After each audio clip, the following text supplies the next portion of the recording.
Good evening. I want to reconvene the meeting of the Brattleboro Selectboard. We know the meeting has been properly warned because we met at 5:30 and went into executive session. The first order of business is to approve the minutes of the March 20th and March 26th meeting. Would someone like to make a motion? So moved. We have a motion to approve the minutes of the March 20th and March 26th meeting. All those in favor, please say aye. Aye. Anyone opposed? Motion carries 4-0, and I'm going to note that we are missing one person this evening, Shanta. Now it's time for chair's remarks, and I know I should have some, but I don't. So happy spring, everybody. Does the town manager have any remarks? I don't either this evening. We've got plenty on the agenda. Yeah, so we don't have to talk a lot.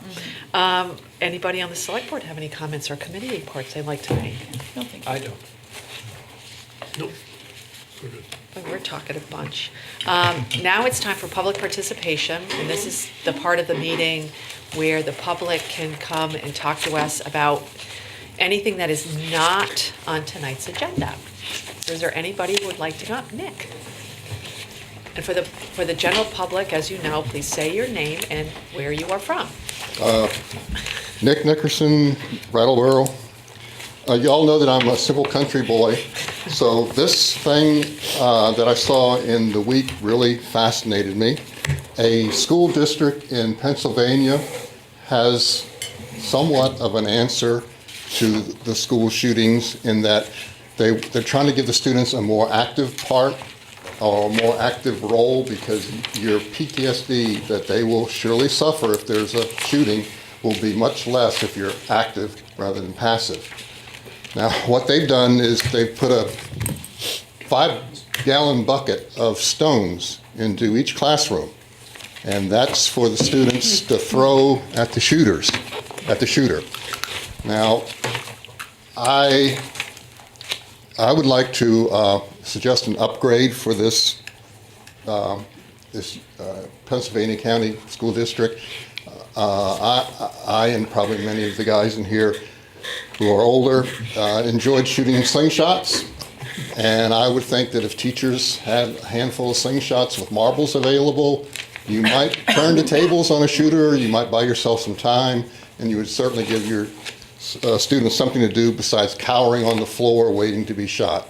Thank you. Great, thank you. Thanks, Nick. Hey, so what? Thank you. Oh, thank you. Is there anyone else in the public who would like to speak to something that is not on tonight's agenda? Seeing none, I would entertain a motion to convene as liquor commissioners. We have a motion to convene as liquor commissioners. All those in favor, please say aye. Aye. Anyone opposed? Motion carries 4-0.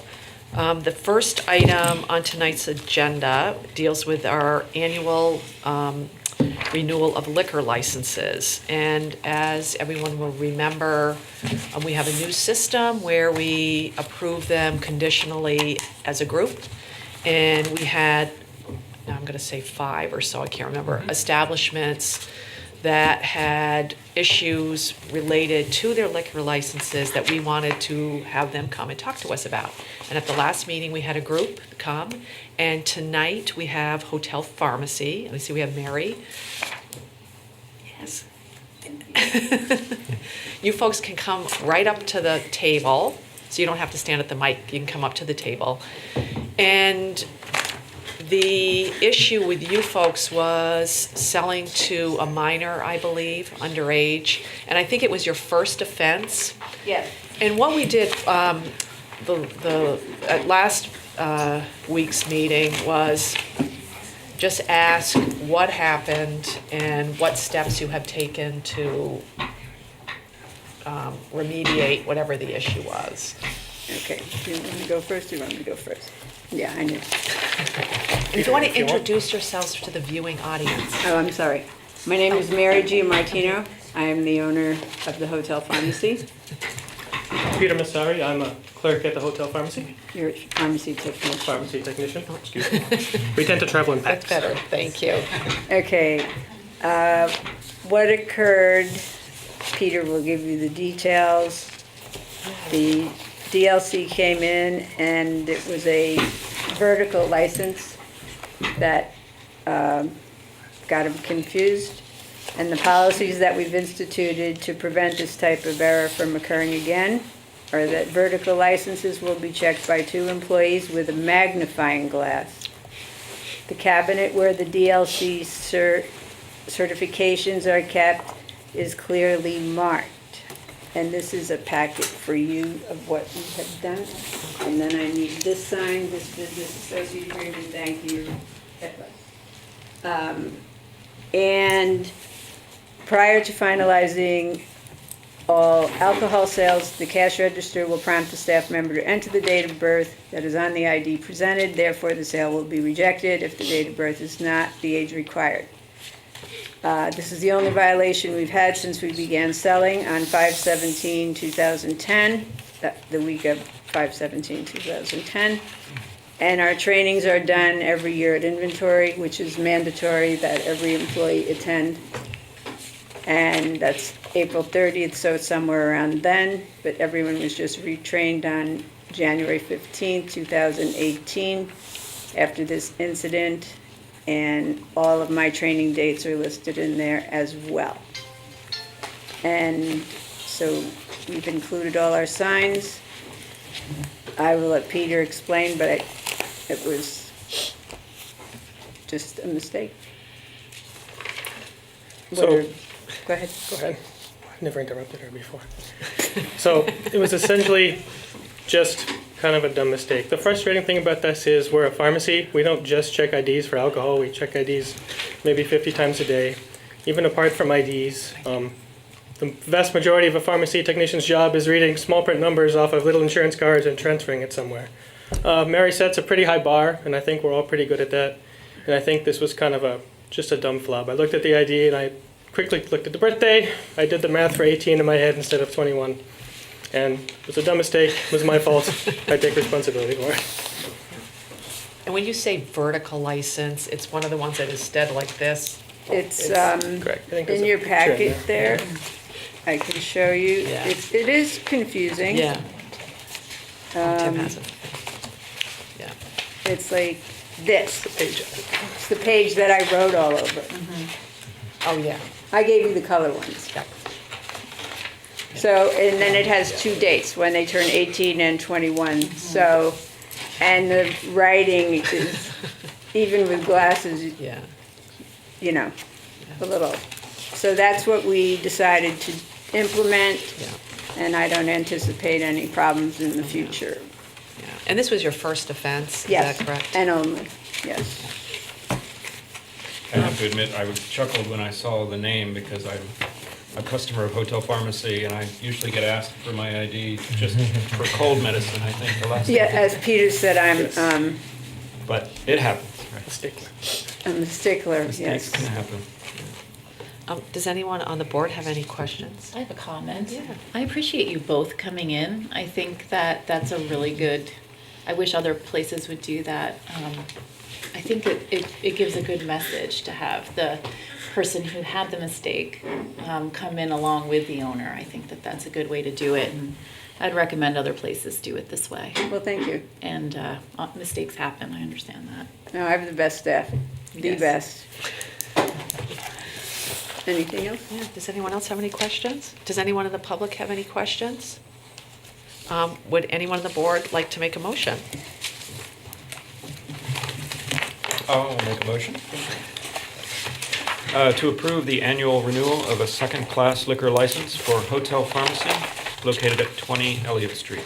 We have a motion to approve the annual renewal of a second-class liquor license for Hotel Pharmacy. All those in favor, please say aye. Aye. Anyone opposed? Motion carries 4-0. We've approved your liquor license. Thank you very much. And we appreciate, as Brandon said, you coming in tonight. Well, Thank we you. appreciate you having me, and thank you for adjusting the date for the family vacation. That's important. It was- Yes. Thank you. Thank you. Next up is, I can't believe it, it's time for the strolling of the Heifers again. And In this weather? yeah, it's hard to believe. Would you folks like to come up to the table? And what Drag is another it? chair. We're being asked to approve a special events permit for June 1st.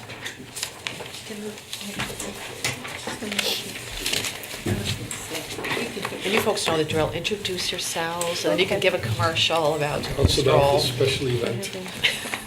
I'm Ann Latches, the general manager at Strolling of the Heifers.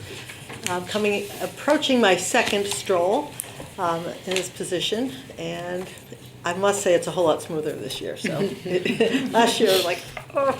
So we have some new alcohol vendors this year, which is nice to mix it up. So you have those permits. I'm just going to let that go. I mean, I'm not going to announce anything specific about that. So Orly can go from there. I'm Orly Munzing, I'm the executive director. And I'm Judy Eshelman, the newest person here, but happy to be at Strolling. And there are 9, Correct. I was going to say vendors. What are you calling them? Well, they're alcohol Street- vendors, Alcohol yes. vendors. And they're all going to be in the River Garden, correct? Right. And I'm assuming you have a process where you know that it's over 21. This is all under their licenses. Okay. So we have a 2-level thing where we have somebody, we have a roped off area. Mhm. So IDs get checked there. And then each of those license holders are responsible to not serve because they are actually serving under their own license. Okay. So we're not carrying a license to do it. We didn't get a gallery license, that sort of thing. So. Okay. And I'd just like to add that it's an introduction to folks. It's an added value to many farms. It's become an incredible added value to farms in Vermont, and so it gives us pleasure to be able to present that at the Strolling of the Heifers. Yeah. I just have to ask about checking IDs because we just had an establishment and that had an Vertical issue with IDs that. especially. Watch those verticals. Well, Yeah. One of the people who's checking is actually a licensed bartender in the state. Okay, good. So she's going to be in charge of that area. and it's roped off, and we have signs as people come closer, and we have people standing at the beginning of the line and indicating to people, even before they get to the tables. So there is, from our end, more, how should I say, procedure in reminding people that there is an age limit for this. Yeah.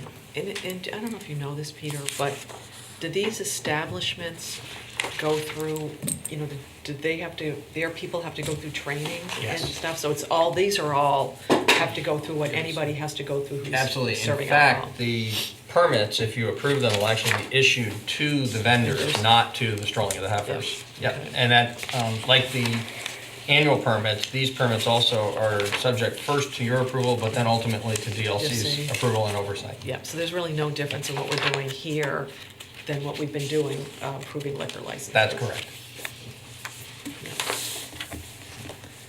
Does anyone on the board have any questions about this is the liquor license part, because we're liquor commissioners? No, Or this actually a special events permit? No? pretty familiar with the event. It's a fun event to attend. Does anyone in the public have any questions about our conversation about a special event permit for Strolling of the Heifers? No. Would somebody in the board like to read or make a motion? And when you're making the motion, the public will know who are the vendors. Okay. Because we're listing them all. You get the long one. I move to approve special event permits for the following vendors for the portion of the Strolling of the Heifers Friday Evening Street Festival to be held inside the River Garden on June 1st, 2018, between 5 p.m. and 9:30 p.m. Vendors are Vermont Distillers, Inc. from West Marlborough, Vermont, 14th Star Brewing Company from St. Albans, Vermont, Caledonia Spirits from Hardwick, Vermont, Albatross LLC DBA Spirits of Old Bennington from Bennington, Vermont, Pizzapalooza LLC DBA Beer Naked Brewery from Marlborough, Vermont, Artesano from Groton, Vermont, Fresh Tracks Farm LLC, DBA Fresh Tracks Farm Vineyard and Winery from Berlin, Vermont. White Mountain Distillery LLC, DBA Stowe Cider from Stowe, Vermont. And Cold Spring Spirits, DBA Mad River Distillers of Warren, Vermont. We have a motion to approve the special events permit for the vendors Brandy just listed off. All those in favor, please say aye. Aye. Anyone opposed? Motion carries 4-0. If you folks stay right there, I need a motion to adjourn as liquor commissioners. So moved. We have a motion to adjourn as liquor commissioners. All those in favor, please say aye. Aye. Anyone opposed? Motion carries 4-0. We are adjourned as liquor commissioners. Now we take up all your permits. So we have permits for the Strolling of the Heifers, the street and sidewalk blocking permit for Friday evening, which is downtown, the parade and open air permit for Saturday for the parade and the expo. And the third one is the parade and open air permit for Sunday for the Tour de Heifer. I don't know if the town manager wants to talk about this first, or do we want the stroll? How would you like to do it? This is the traditional. Sure, and I'll just summarize quickly that we've done extensive coordination between the organizers of the event and town staff around all the normal issues. It is an event that's a very large event and requires a lot of coordination, but it's also one that's gone on year after year now, and so each year it gets a little bit more fine-tuned, but yet most of it happens in the same manner as it has in the past. So that's going to be true again this year. There's one notable exception to that we are recommending to you in the way the permit is structured for this evening for the Friday night event, which is after a lot of communication, not only between the Strolling of the Heifers and the organizers with town staff, but also with downtown affected businesses. We've agreed that the bagging of the parking meters at 2 o'clock rather than at 3 o'clock will allow a more orderly setup, and the setup has been pretty chaotic the last couple of years, especially when we've been trying to compress that setup time in order to keep the meters available for more of the day. We think actually that the smarter thing to do is sacrifice an hour's worth of meter time and have a safer and more orderly setup so that there's no time when the public is in the street and the setting up is occurring, or that the cars are driving in the street and the setup is occurring. It is going to be the time that the road is open, then it's going to close and the setup is going to occur, and then the public is going to go into the street and enjoy the evening. So that's a notable change. It's a substantive change, but it's tweaking just by that 1 hour. And other than that, everything that's before you is substantively the same as what you've seen in prior years. Makes sense. Does anyone on the board have any questions, or do you folks want to add anything? I just want to say I had 100% agreement. I checked with every single merchant and had their signature actually saying it's okay to bag the meters earlier. I had to pull a few teeth, but other than that, we are not. I really appreciate everyone understanding that it really is a matter of safety. So that's why we really wanted to do it this way. Thanks for doing that due diligence. Yeah, it was worth it. It's really good to talk to the merchants, of course.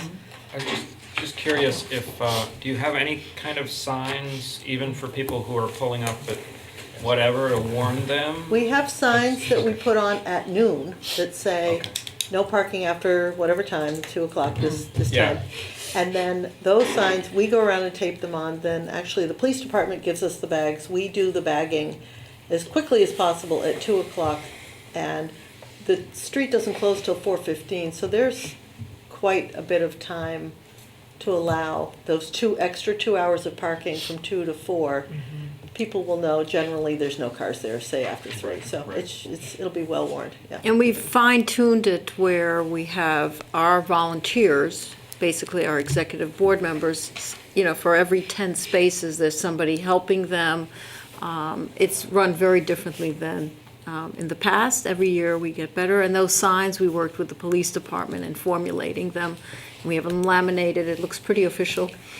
So, Town seal on them, all that, yeah. Yeah, because I was witness to some of the chaos that Yeah. unfortunately you guys had to deal with when there was vendor who had a car in their spot. It's like And road it's a rage. cascade effect down the It's street. road rage, almost. It is a little- You know, it's really, Yeah. they're not in motion, but there's like this road rage going on. Hey, they paid for that spot. Yeah. So, one thing we forgot to tell the viewers is that May 30th and the 31st is our Slow Living Summit, and it's all over town, and the community is welcomed, and they can go to slowlivingsummit.org to see what the program and who the speakers are. We have some world-renowned speakers coming and speaking, and they're all volunteering their time, which is amazing. You can go to slowlivingsummit.org to get that. And that's Thursday and Friday. And then Friday night, which is June 1st, is our wonderful street festival. I call it an agricultural Mardi Gras celebration. And it's just an incredible experience to be right on Main Street and greet your neighbors and friends. And there's lots of food vendors and entertainment, and it's really the first weekend that people can just let loose and say, yes, summer is right here. And that is the huge feeling for that whole Friday night. It's an experience.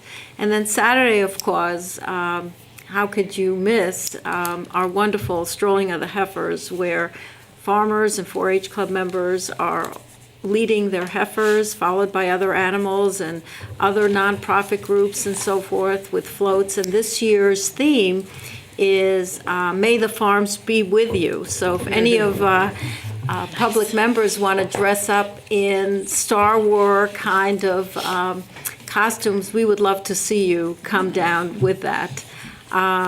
And then, of course, everyone follows the parade to the Commons and the retreat. The Brattleboro retreat is once again hosting the Strolling of the Heifers Expo. And the town, again, generously is allowing us to use the Commons. And there'll be all kinds of things. One of the things that's going to be there, and Judy has really helped with this, and she's actually the founder of Goat Olympics. Yes. Do you want to speak about Goat Olympics? These are our famous racing goats. And Oh, yes. they come in from the Adams Farm this year, and they are an amazing attraction. There is betting. You can actually get a trifecta if you want. And if your trifecta comes in, the prizes are awesome. I always lose. And we have prizes this year, for instance, goat caramel. I mean, it's a themed event, and we hope it's going to be a lot of fun. Well, everybody's a winner, and everybody gets a prize. We swap bibs too. And we have One all them's kinds too of fast. entertainment and lots of various interesting food vendors, and we have an energy village, and we have an incredible health village with a lot of demonstrations this year. We always try to change it up.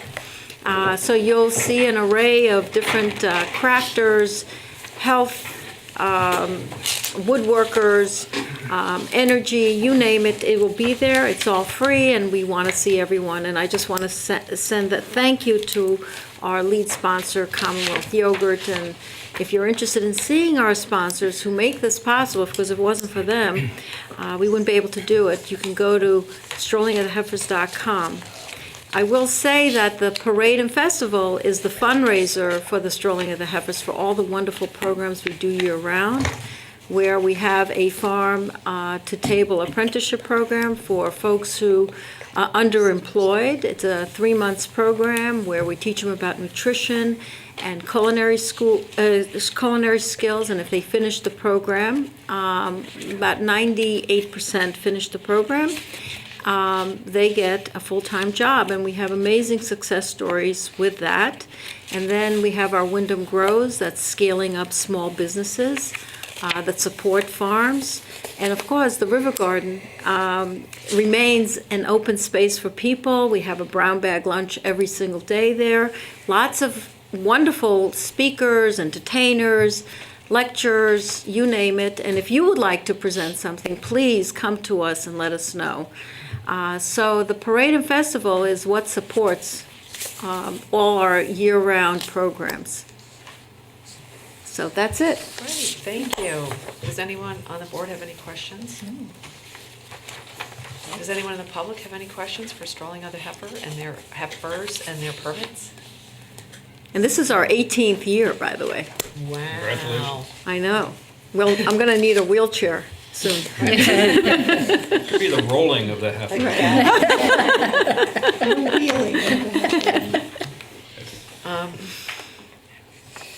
Would anyone like to make a motion? And if you want, I think we can do all three at the same time. Yeah. I will. I move that we approve a street sidewalk blocking permit for the Strolling of the Heifers Friday Evening Street Festival on June 1st, 2018, between 4:15 p.m. and 9:30 p.m. And further, that we approve a parade open-air meeting and street sidewalk blocking permit for the Strolling of the Heifers Parade and Expo on June 2nd, 2018, between 8 a.m. and 5 p.m. And approve a parade open-air meeting permit for the Tour de Heifer bike ride event on June 3rd, 2018, between 8 a.m. and 4 p.m.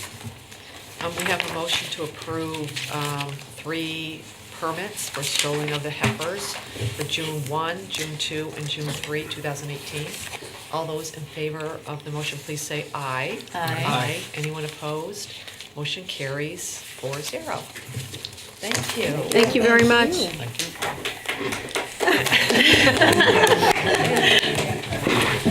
Now it's all about the weather. Fingers crossed. Next up is the Downtown Improvement District application for renewal. We have Rod Francis from the Planning Department who's going to explain to us what we're doing. Good evening. So you have before you a memo and the application, the draft application for the renewal of the downtown designation for downtown Brattleboro. So this is a 5-year membership, if you like, or a 5-year period for each designation. We have done this repeatedly for some time now. The majority of the work has already been done. It's a lengthy process devised by the state downtown designation program, administered by the Department of Housing and Community Development. And one of the requirements before we file for the renewal is that the select board review the application and determine whether you approve its submission.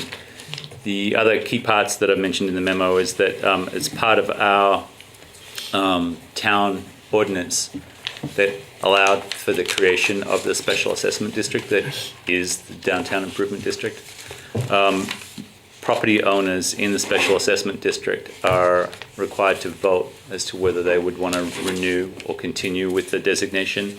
That vote has been conducted. The results were 56 for and 12 against, which is 82% of property owners in support and 18% of property owners not in support of continued participation in the program. The key features of the program are that it enables property owners to use historic tax credits for the renovation or improvement of their buildings. There are some other programs associated with it as well, including the elevator program and some assistance with life safety issues.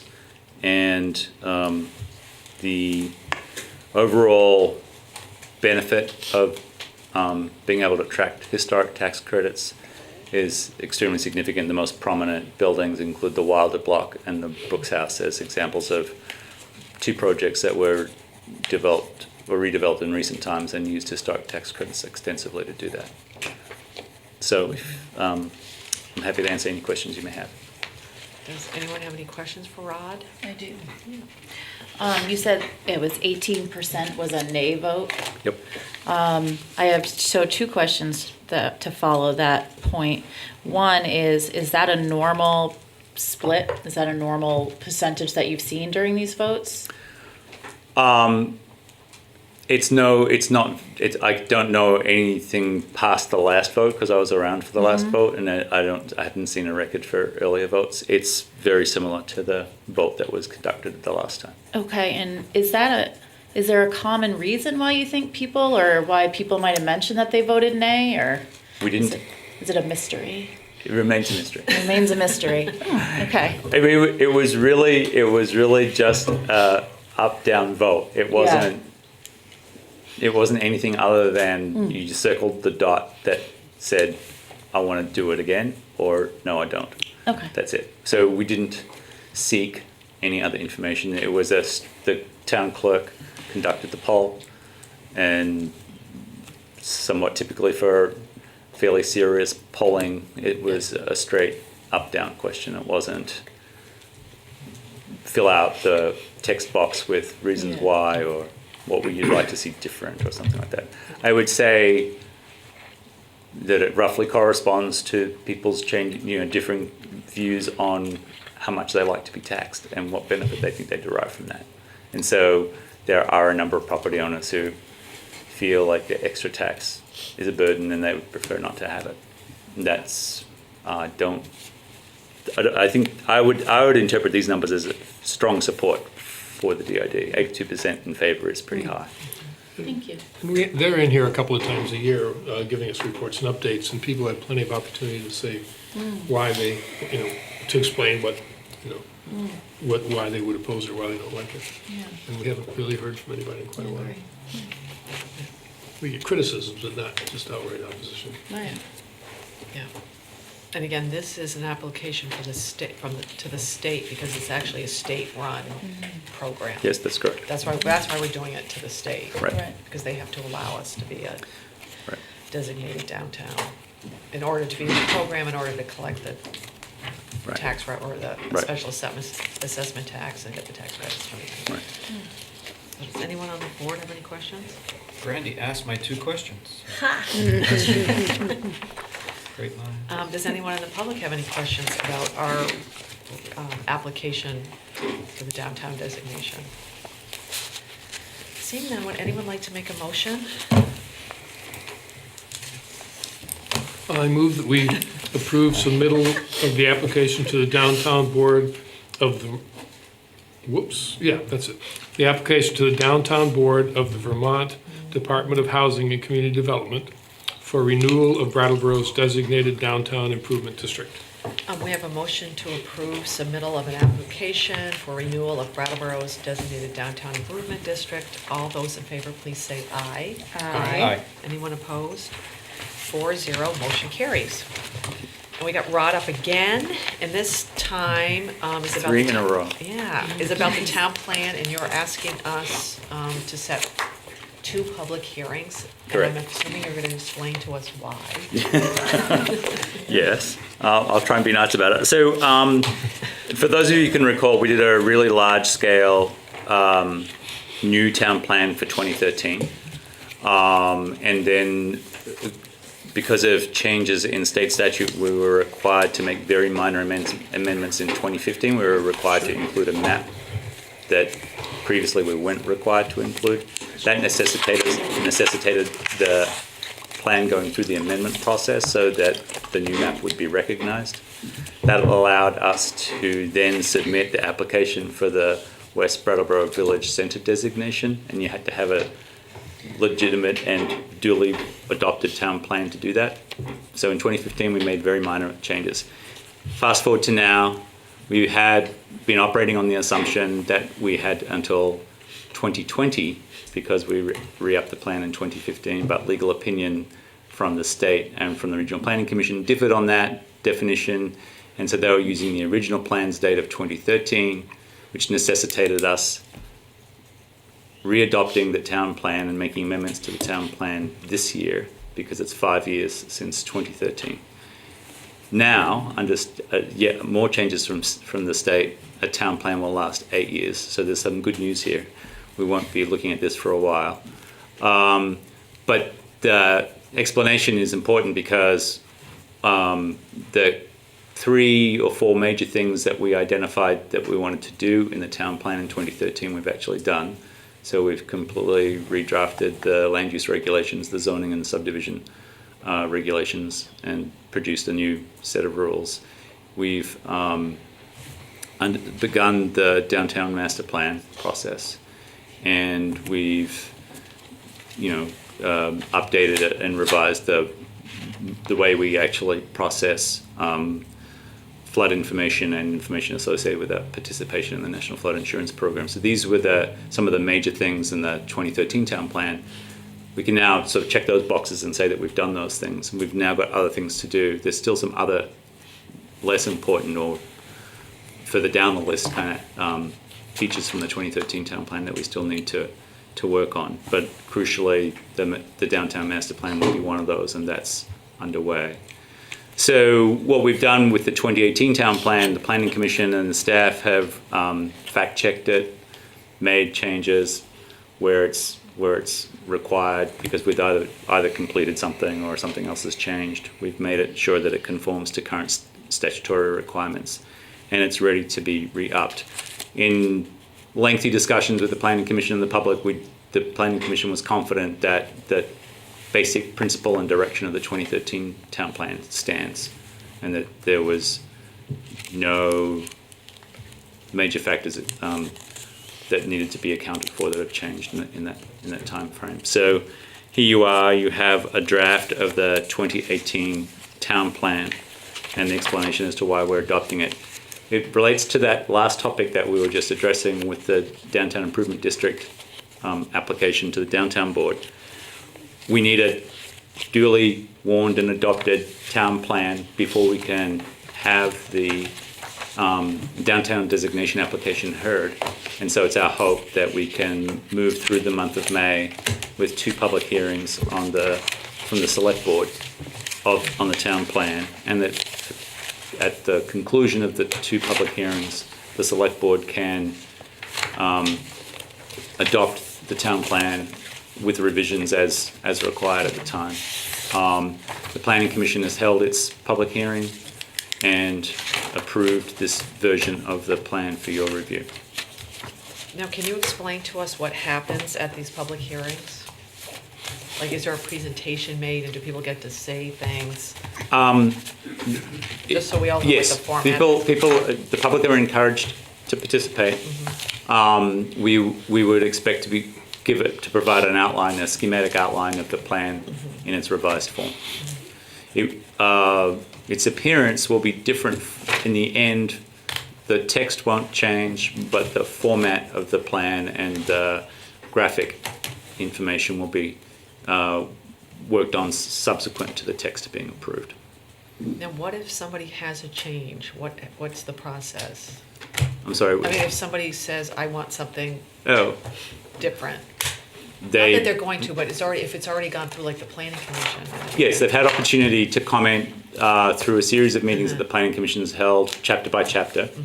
They've had the opportunity to comment at the Planning Commission public hearings, and then they'll have the opportunity to comment or seek changes and amendments again in the 2 public hearings that the Select Board is going to hold. The last time we did this in 2013, we ran a series of meetings because it was a very substantial change in the plan, and there was lengthy discussion, particularly around questions such as the land use regulations and other things. The last town plan process in 2013 was actually interrupted by Tropical Storm Irene, which was one of the added things on top. There's plenty of opportunity for the public to continue to comment, and they would seek the select board's support of their changes. Typically, if there's a substantive change or a major redirection of the document coming from the select board has the following choices. It can just adopt it and tell the planning commission that they just decided to change their work. More typically, select board can send the document back to the planning commission and say, we want you to contemplate these revisions. And then that would also trigger the planning commission having subsequent public hearings, and then it would come back in a revised form to the select board. Or the select board can just say, we don't want to adopt it like this. We're not adopting it. And just leave it hanging. You don't have to say that we will see something else or do something else. You can just abandon it. Which you don't want us to do. I'm sorry. Part of me would like to actually see that just for the theatrical content of it, but no, really, I don't want you to do that. It would be amusing for 3 or 4 minutes, and after that, it would be the reality would begin to sink in. It would be pretty bad, actually. So yeah, that's not. In my mind, that's not really an option available to you, except under statute it is. That's sort of how we ended up with our president, I think. That kind of- Yeah, okay, because I'm trying to be professional, I'm not going to respond to that.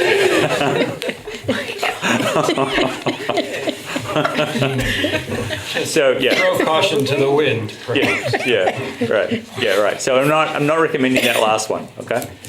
He's taking over John. Does anyone else? Yeah, you got to keep your end up. One quick question. Sure. You know, Roger said the public is encouraged to come to the hearings. How do we encourage them, other than putting it on the agenda? Well, we rely heavily on word getting out in the press. Chris is going to do It's on you, Chris. Yeah, it's totally on Chris. I, Brattleboro. Yeah, and the meetings will be warned, and there's a special warning notice for public hearings. So that'll be published in the newspaper, and we'll be making every effort to make sure that people are aware of it. It'll be on the town's webpage. The draft document is already on the planning department's webpage.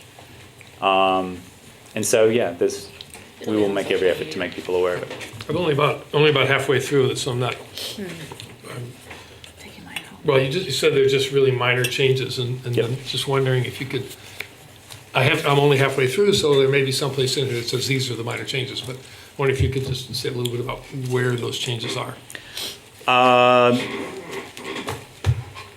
Most of the changes have taken place substantively in the land use chapter, which is a required chapter of the town plan, and really it's almost like a changing of tense. So in the 2013 town plan, we were talking about what we would like to see happen in the land use regulations, because it was setting the stage And now for it's what has adopting happened, new land use yeah. regulations, and now it says we did it. So that's definitely minor.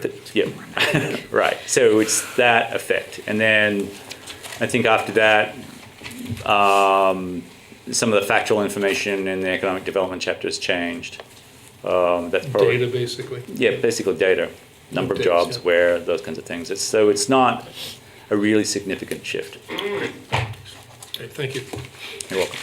I have to say that having a newborn that gets me up at 12 and 1 in the morning, and I have trouble getting back to sleep. I've read this entire thing. I'm so glad we were able to help you out. Quite a commendation. Well, that's not where I'm going with it. It didn't put me back to sleep. I actually, I highly recommend that everyone who's interested in Brattleboro read the town plan, because you learn so much, or you get, things get reinforced, and, just water treatment plants and how many cemeteries we have. It's just a fascinating document in general, I think. And it's really great to see that some great thought has gone into it, and there's a lot of good plans. Not to say that we can implement all the plans all at once, but we do have a good plan for our town, and I appreciate all the work. And it's really comprehensive.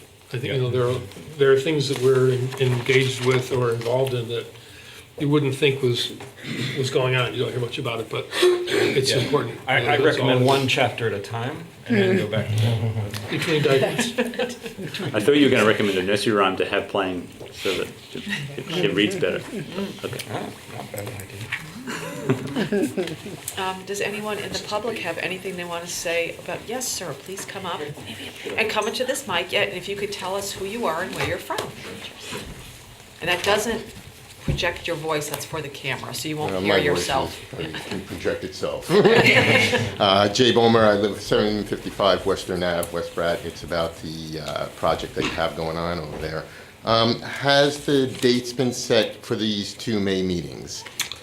We're, We're about to do that. we're about to do it. Oh, this is what this is. Oh, I Yeah. apologize. Yeah. Oh, I didn't realize that. Yeah, and it's With once you get to your, or at least into your May meetings, do you anticipate the maps that we saw over in West Pratt changing at all? I think, sir, I'm trying to be careful. I think you might be pushing. I know I've been on here for a while. I think you're talking about the next agenda item coming up. Oh, you're talking about, Yeah, you're talking about the letter of map revision, right? And the Whetsone Brook and West Brattleboro. oh, okay. Yeah. Yeah, that's next. We'll be right just there. stay there. We'll be right with you. Okay. Yeah. You're almost there. Yeah. Okay, we're almost there. Yeah. This is not about. So in order This is the to, next topic. hasten our opportunity to hear from you, We're gonna make a motion. I move that we schedule public the town of Brattleboro schedule public hearings regarding the 2018 town plan to be held on May 1st and May 15th, 2018. We have a motion to schedule the public hearings regarding the 2018 town plan to be held on May 1st and May 15th, 2018. All those in favor, please say aye. Aye. Anyone opposed? Motion carries 4-0. Okay, now we're up to the subject of the conditional letter of map revision for the Whetstone Brook, Melrose Terrace floodplain restoration project. Okay. And I'm not even gonna try to explain this, Rod. We're gonna let you. Okay. Chris is going to help me, and I'm very pleased to introduce to you Doug Osborne. He is an engineer with Malona McBroom out of Waterbury, Vermont, and he is here tonight to help make the presentation. And Malona McBroom has produced the report that is the basis for the CLOMR, the so-called CLOMR. We'll get onto what that actually means in a moment, and he's been working with Chris and Brattleboro Housing Partnerships ever since Tropical Storm Irene on the question of flooding. Okay, so I'm going to try and give you as succinct as possible background on the whole project so that the images make a little bit more sense, because I'm not going to assume that you necessarily know the background of the project.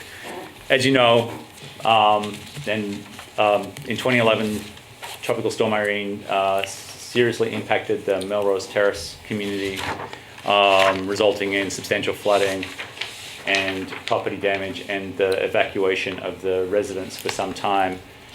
Subsequent to that,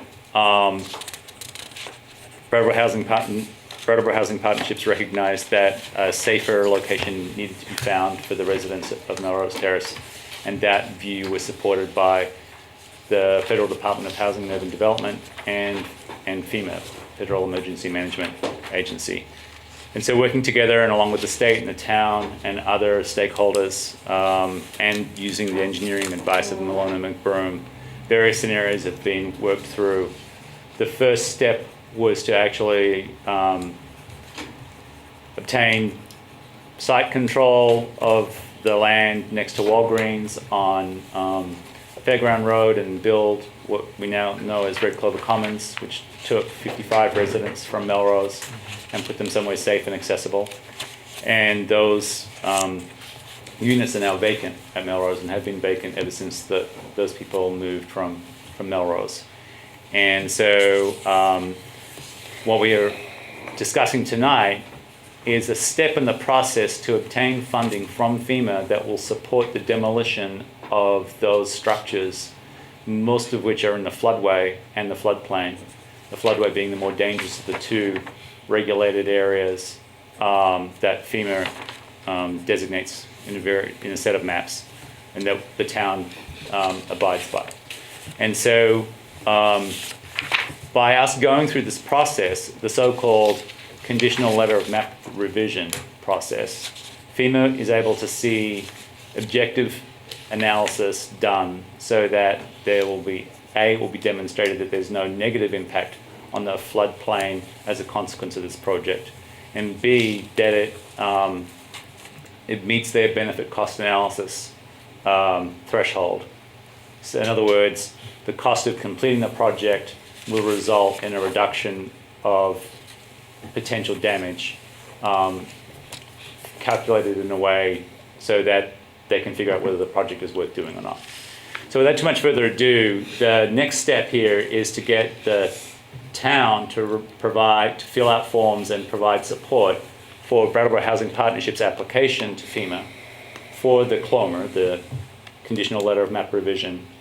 And then upon us receiving that, then funding will flow, hopefully, through the FEMA Hazard Mitigation Grant Program to actually fund the floodplain restoration project, which involves the demolition of 11 structures and the lowering of the floodplain, thus making the area safer in terms of flood conditions.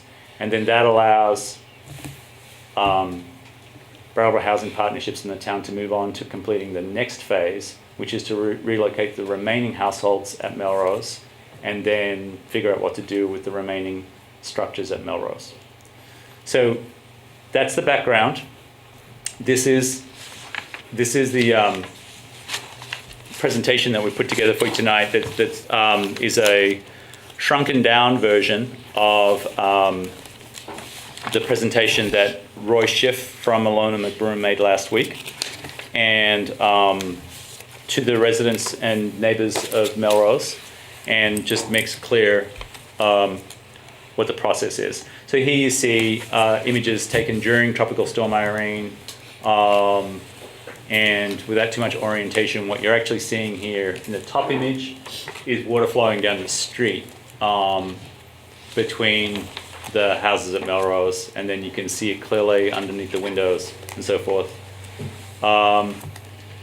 This is the sort of the aftermath, and what you see here is this is the path left from when the brook finally died down after the event.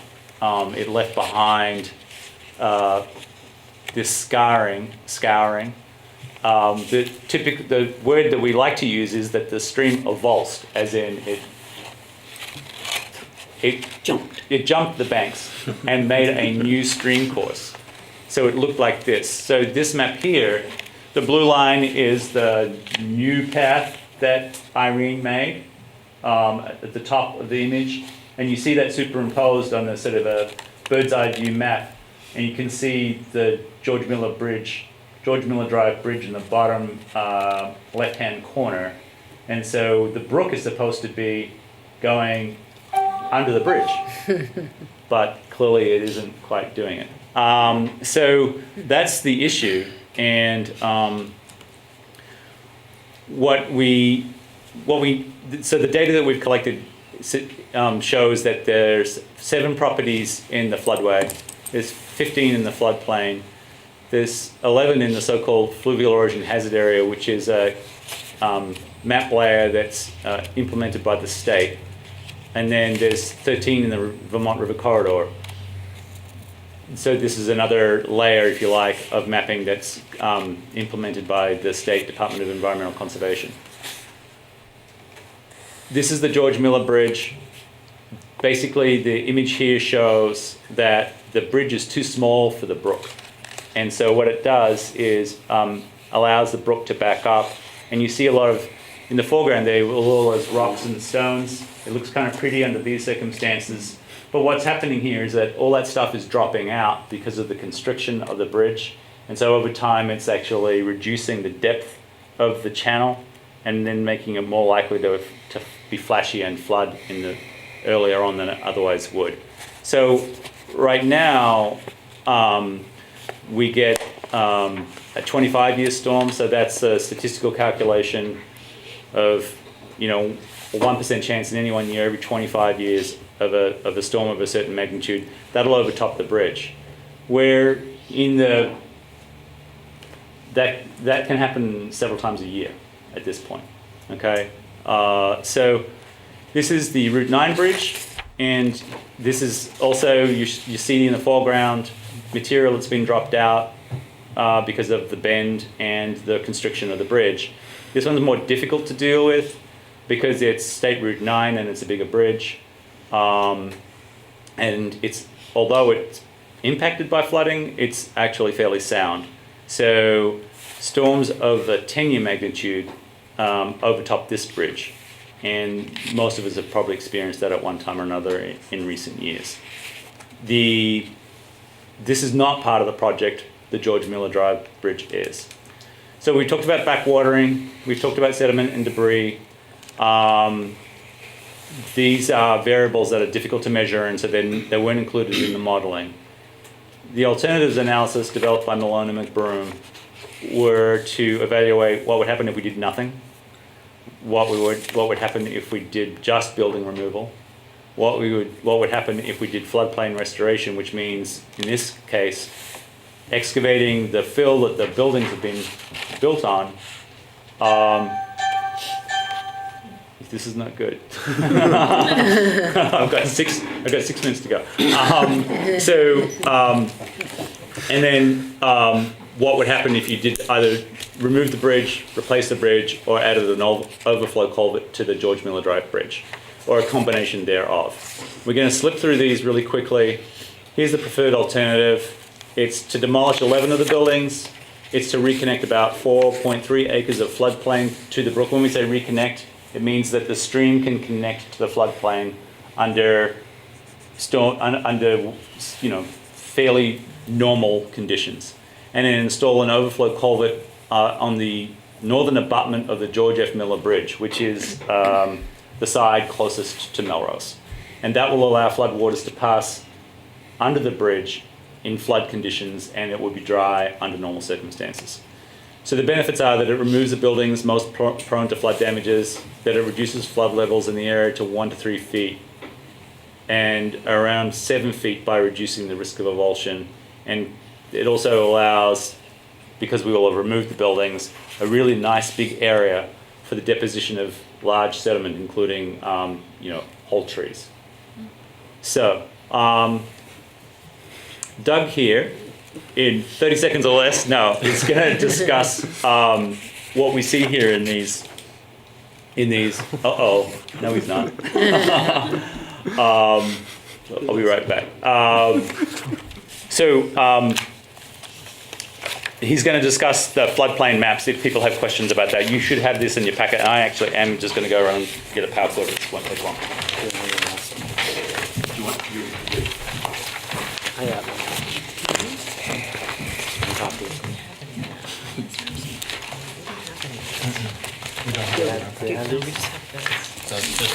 I only have one copy.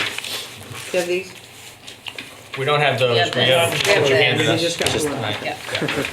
Should we just wait or Just, hold up and try to explain? yeah, I can stand up there.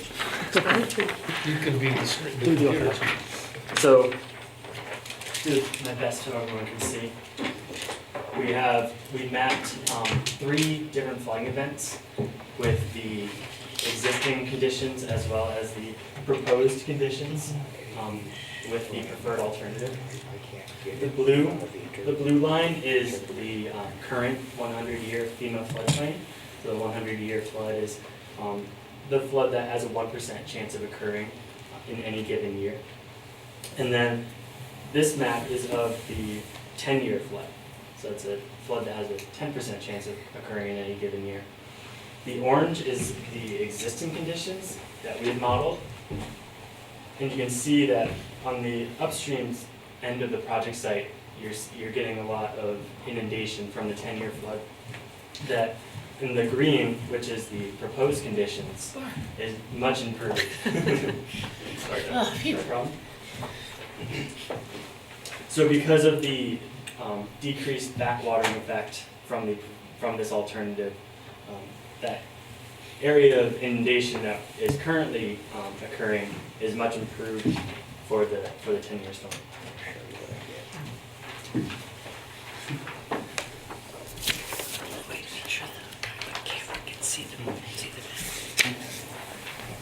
Is Rod, are you getting these slides up? Yes, Oh, okay. ultimately. Yeah, it won't take long. Sorry about that. Should we just wait? We can do that. Yeah, we want to, because if he's almost gonna get it, it'll save you having to hold a map. Yes. Yeah. We should say that. Everyone wins. Okay. Do you have any questions about the grant and the FEMA application that we've put in, just generally while Rod's doing his? So basically, what you're gonna get is a grant from FEMA to take the buildings down. Yes, That's what and this do is the about. culvert work and widen the brook. And it's going to you, not the town. Is it going to you or the town? Oh, I think it's coming to us. Goes Yeah. BHP Yeah, as the property owner. yeah. So the part of the process that, because in our world, the language that we use is, this is what you're looking at now, that's a regulatory map. So we enforce aspects of this map, and it follows FEMA's mapping, which is also what you're looking at on the screen. Anytime a property owner is going to suggest a change to a regulatory map, FEMA requires the municipality to basically say, we're aware that somebody is going to propose a change to the map, and we disagree or agree with it. And in this instance, we're seeking your agreement, because if you disagree, then it's not going to happen. And so once that process is completed, then that will allow a different division of FEMA to release funds under the Hazard Mitigation Grant Program to Chris at Brattleboro Housing Partnerships, and then it will go out, the project, the design, there's some elements of the design that will be completed. It will go out to bid for basically demolition and floodplain restoration, which basically means removing the fill and planting, making sure that it's not raw dirt that just washes away, but that there's planting done to avoid erosion and filling in the brook again. Now, in Brattleboro Housing Partnership does the work, or does the town do the work? The town's not going to manage the grant, and the town's not going to do the work. Right, so our thing is getting this letter, Yeah. or helping with the letter. Authorizing the Yeah. town manager Right. to sign off on the forms So to we can allow get the the process letter. to go forward. Yep. And there may be, I've not done the FEMA process before, but there may be other points in the process where they want to see that the town is supportive of what we're doing. So we might come back to say, could you give us a letter of support for this project? We're getting close to the end. We've been working on the project for about 2 years with Rod, very, very closely, and with the state. So the state emergency management and flood people have really worked very closely with Rod and myself on this, and they really were the ones that pushed us to make the application for the award, because they said it's just really good and it's going to score well, and FEMA's going to want to fund it. Right. We've now been told that they've actually earmarked the money and set it aside, so we just really need to get all of our stuff to them, and hopefully we'll get it. And this is not meant to confuse things further, but what we're actually involved in terms of the procedure with FEMA is completing the environmental review. And so because it's federal money that's going to be released of a certain amount, an environmental review needs to be completed. And that means that we need to adhere to these other requirements of the FEMA procedure, including, in this instance, the letter of map revision. Once the letter of map revision, assuming that everybody is happy with the idea, at some point, and we apply for a conditional letter of map revision, subsequently there'll be literally be a letter that does revise the map, this picture that you see here basically, that will alert property owners and any other interested stakeholders that the boundaries of the floodplain have changed. And that becomes important for insurance companies and mortgage banks and mortgage holders and so forth, because there are financial consequences to this. In general, in particular for this project, it's all good news because we're actually able to reduce the potential impact in the immediate vicinity. And so that's just a layer of process that we have to go through here. Okay, do you want to just go back to the map? So this is the first map? Start over. Doug, you're right. Okay, Doug. So this is the map I was holding up.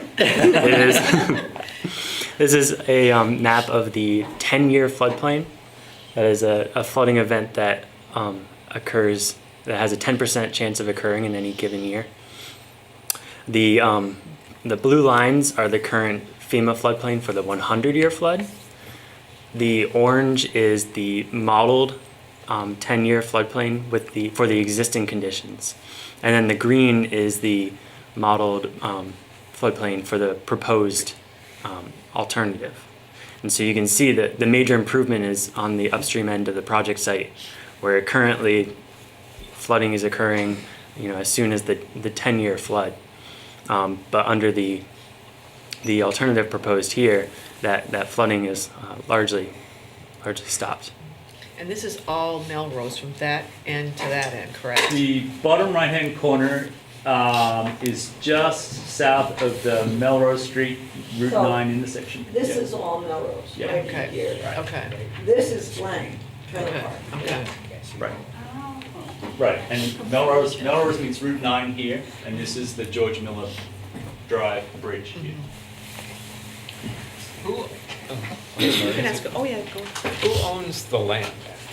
The land? Well, the buildings will be removed if this project goes forward. Does Brattleboro Housing Partnership Yes, we retain have. ownership of Yes. land? What are the possible uses? I understand it's a floodplain, but are there expanded uses such as parks or community uses such as, I have some questions around I that too. don't know, like vegetable gardens or something Or like that? I've seen the for- gardens that are made for floodplains. I think there's one on the side of Route 30. There Well, are I think we can, flowers and I think it'd be planting. better to answer those after you've seen all the maps. Right. And get a better idea of what's left. Right, sure. And remember that we still have 25 units of occupied housing here. So this project by necessity is in two parts. The first is to take down the buildings and the 56 or 54 units that are in those that are empty now and looking pretty poorly. And then once we move the rest of the people out, then we'll have those buildings and have to figure that out. So are you ready to go on to the next one? Yeah. Okay. Spot the difference. This is the 50-year floodplain. Yeah. So again, 50-year floodplain in this image. The blue lines are still the same 100-year floodplain currently mapped by FEMA.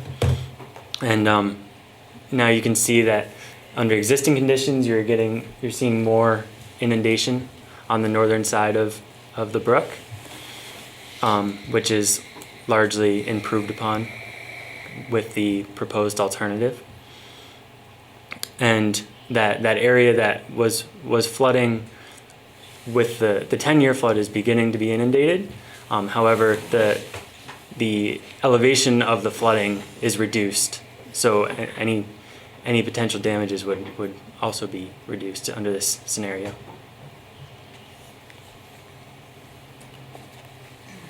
And finally, this is the 100-year floodplain. The orange again is the existing. There's some improvements along the edges. It's important to note that the actual flood elevations for the proposed alternative are decreased by 1 to 3 feet. So although the inundation is largely similar, that flood level is significantly lower. So the damage that may occur to those areas would be greatly reduced. And then you can see, compared to the current FEMA floodplain, the new floodplain that would be proposed, it is largely decreased in most of the areas with the higher accuracy of this model. All right. Any questions there? Yes,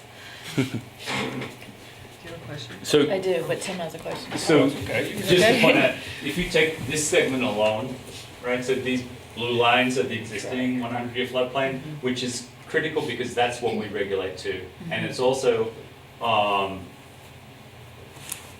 around questions of residential development and so forth. So you see the shrinking in, leaving this area and this area out of the floodplain. So the letter of map revision would show the green blob as the boundary of the green blob as the new 100-year floodplain. So this is probably the most significant image in terms of what the change is. Thank you. knowing that the question I'm about to ask, this process is already ripe with projections and assumptions, and the question I ask adds more to that, but how much, when you're doing this drafting, does expected climate change factor into these maps, or? That one's for you, Dave. Sure. I have not, I'm not the one who did the modeling. However, you know, when we develop the floods, you know, the flood flows, we use, you know, the latest data that takes into account, you know, the increase in storm events over the last, you know, 30 to 40 years, and you know, there's always new data available that we're accessing and using to develop those flood flows. Another projection, the triangle that will stay relatively dry, that's where the remaining buildings mostly are. Some of them are. But, and I'm thinking in the future, those are probably gonna need to come out as well. So The housing stock for those residents. well, just in general, this is not land that should be used for residential purposes at all. Okay, so we just use that flat agreement on that. The community building, which is the big building, it's a little hard to see there. That's the community building. That actually did not flood in Irene. It has never flooded in all of our floods. We've had a lot of them. But that building then goes back and is actually made up of, in the middle are our offices, which did flood, and then a building in the back, which also flooded. But in this map, they are out of the flood. What would they be? These, so it would be that line. So these buildings would be okay. And then there's a couple of buildings down in the back that even now are out of the 100-year flood, but those are the buildings in the back that were really destroyed by Irene because it jumped over this wall. And if you had an hour or two, I could tell you the whole history of this property since it was built, as I've researched it with the fire department. But there's a couple buildings back there that are no longer in a flood category and probably could be repurposed. And so the town has slightly stricter requirements than the National Flood Insurance Program FEMA approved language, but that only governs residential structures in the floodway. So this is the 100-year floodplain that we're talking about. So it's conceivable that as long as the structure is more than what the first floor is more than 1 foot above base flood elevation, you could obtain a permit. I don't know for sure what happens because I don't know for sure what the new base flood elevation is going to be for these structures. But the last part, which is bouncing back to a federal requirement, in the last year of the Obama administration, they produced a presidential declaration that required federal agencies to be cognizant of climate change and particularly flood hazard, and HUD was required to redirect investment away from anything in the 500-year floodplain, which is bigger than this. Like that's the line not shown. This whole area is inside the 500-year floodplain. For health residents, Critical population. Critical populations, which is defined as elderly, frail, physically or mentally disabled. And so the programming and the operation of Melrose now is that that's the population that resides there. So it's not to say that some other population couldn't reside there, but that's an operational question, I think, for Chris. Right. And basically the direction that HUD is going is they're out of the 500-year floodplain, which means they're out of here. And that's critical from an operational standpoint because they won't be able to, BHP won't be able to receive funding to maintain the buildings.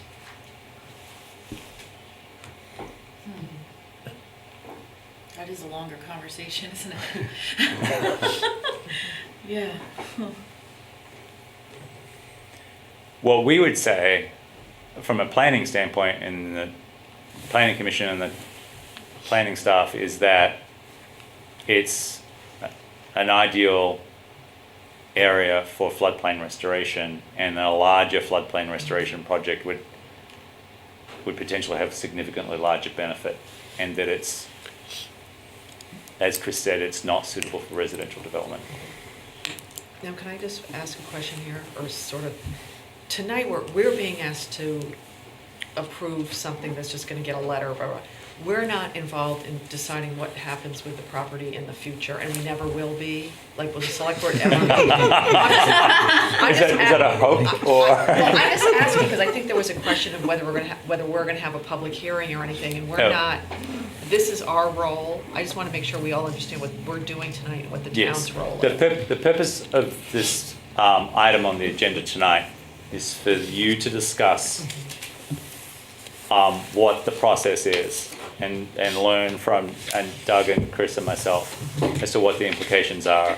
If you agree to authorize the town manager to go forward and sign these documents, that will facilitate the filing of a conditional letter of map revision, which in itself will then complete the environmental review for the hazard mitigation project that will result in the demolition of 11 structures and the floodplain restoration project, which amounts to removing a significant amount of fill from the area and installing a box culvert in the George Miller Drive Bridge. That's what you're doing. You're just facilitating that process continuing forward. Right. It's not anything to do with the remaining structures or who lives there or under what circumstances. And that would be up to the Brattleboro Housing Partnership, because it's your property. And if you were gonna do anything with it, it would be up to you to hold public hearings or get input or anything. It's not what we're doing. I'm just trying to clarify, just to make sure everybody Not now, understands. no. Right. No, but this is property that, and when I talked to the Special Application Center at HUD, they were really shocked that they still had a declaration on the deed for this property. So it is still held by HUD in trust. So at some point, and this poor woman just freaked out. She said, "We can't own this, it's all flooded." I said, "Well, you do." You do. Sorry. Yeah. So at some point, Kate, we'll have to go through a process, and I'm sure that it will involve the town, because we have a declaration of trust and we have a cooperation agreement with the town over this property. So you will be somewhat involved in what happens in future transfers of this property out of the public housing system Right. into wherever it's gonna go next. Yeah, because I think there is obviously interest, not just amongst people here, but probably in the public, on what happens with that land. Yeah. But this is something that's. I would say we're at least 3 years away from being able to really talk about this land as being land that is vacant. Because that would mean that we've built phase 2 and we've moved everybody out. Right. And we're sort of close to that, but to starting that, but not, so 3 to 4 years away from there. So assuming that the town manager is authorized and the CLOMR process proceeds without any obstacles, then the expectation is that the hazard mitigation monies would become available, and the demolition and restoration of the floodplain work would commence in fall of this year, 2018, and carry over into 2019, given the construction season. And in that time frame, the phase 2, the relocation of the remaining residents from Melrose, should be more clearly understood. And a firm date should be known by then for their relocation. And so that's when the topic of what to do with the remaining properties at Melrose will come up. Does anyone on the board have any other questions? I have a question. And it's not a comment on the plan itself, but because I've spent a year being next to this gentleman who was here, I have to channel John Allen and say, whose idea was it to put these there in the first place? Luckily, none of us. Very John. Actually, you Yeah. don't want to ask Yeah, that question, don't actually, ask. really? Don't No, ask, no, yeah. because it's the Yeah. guy on the other Yeah. side. You don't, Yeah. just don't go there. It was the. We don't talk about it anymore. That's what Well, everybody I can out there tell you is- that it is was a wondering. decision made by the town and the brand-new Brattleboro Housing Authority that was incorporated in 1962. The first project they did was this one. They went to the HUD regional office in New York City. The HUD architects took plans that had come from Virginia, gave them to the Brattleboro people and said, build this Good. as your new project. And that's how we got Melrose. This was a chicken farm, and a great deal of the land that the buildings along the brook sit in was filled in so that all of the buildings could be put on the property. The retaining wall that is part of the problem was built about 4 years later because within 6 months of opening Melrose, it flooded. And it continued to flood. Right. So the retaining wall ended up retaining the water, or sort of in Well, that what it area? did was, it kept the water from entering at the top, which it did in Irene, and it just pushed it down, and it just cut the corner more. So, other flooding events, there were other buildings on the corner that were flooded, and the really tough thing was that a lot of the town utility lines are in there, right along the brook there, so it put those at risk. Right. I apologize for the flippant comment, but No, it's you know, that fine. drives our ratings. Go right ahead. You know, you gotta ask, how come you did it, you know? In Irene, it did this. It almost followed this blue line, the new brook when it avulsed, when it jumped the banks. But more normally, before that, it had always cut this corner off Yeah. and it flooded these buildings through here. That was your more typical performance. And I can't remember, we've done, Chris and I have been at this a really long time, I can't remember the number of times we've evacuated Melrose. It's dozens. It used to be twice a year. Right. We evacuated Fairly reliably. in the twice a year. spring and in the fall. Yeah. Taking out Melrose Street is sort of a new thing, right? Well, I'm very glad you asked that because it's important to note, because we do have neighbors in the back there that are, those are all private homes, including one that's very close to the brook. So as we do this project, one of the things that will happen, and you can see, if you can see where the bridge is, fairly straight across from the bridge is actually on either side of that big community building that you see are very wide openings already that you can drive two maintenance trucks through because we do all the time. And there will be another road built through this new area, the area that's preserved, so that this property continues to have two ways to enter and exit, which is very important. So the road will do something like this. Okay, so that'll be important for the Right, so remaining residents. So Yes. the residents on the Yep. back side of Melrose, on the northern side of Melrose, will continue to have two means of entrance and egress, which is a requirement that the fire department here made clear some years ago and has been an element of the Yeah. project from the get-go. Thank you. Good question. Thank you for asking. Does anyone else have any questions? Does anyone in the public have any questions? Yeah. Sorry to keep you so long. Part of the town plan, which is fine. But So from what I understand, this is just to initiate the process. So these maps will be introduced to FEMA, and they will in turn contact each property owner?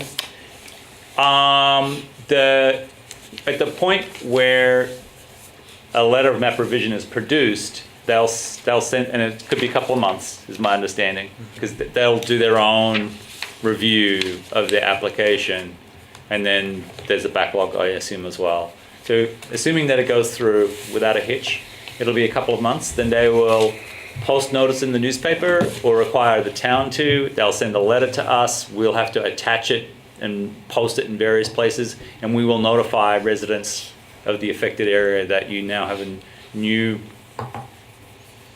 floodplain boundary as a consequence of the letter of map revision, because that's something that you'll want to share with your insurance company. Right.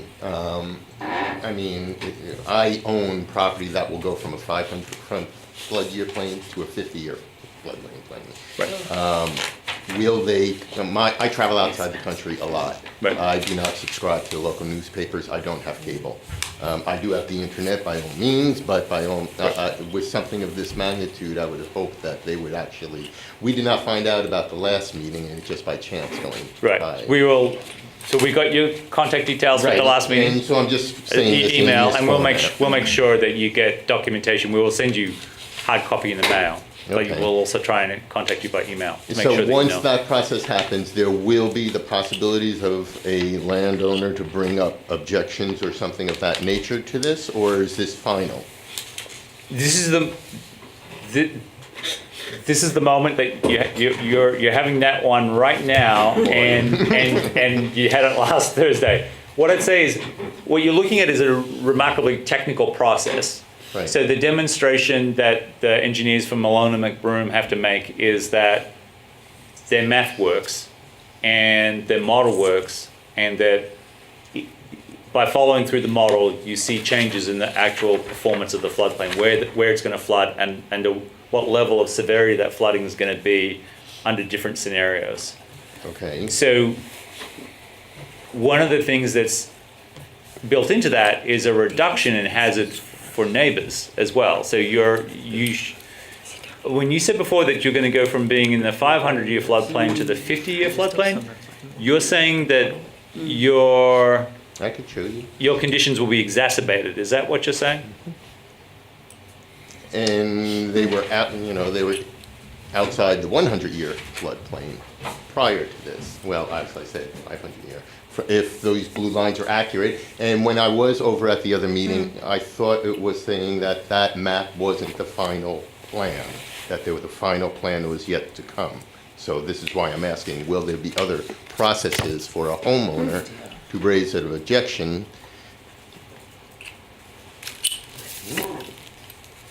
There is some refinement still on those details. I know my coworker, I think, mentioned your property specifically, that he's looking at, where the roads are and if that flooding will actually occur still.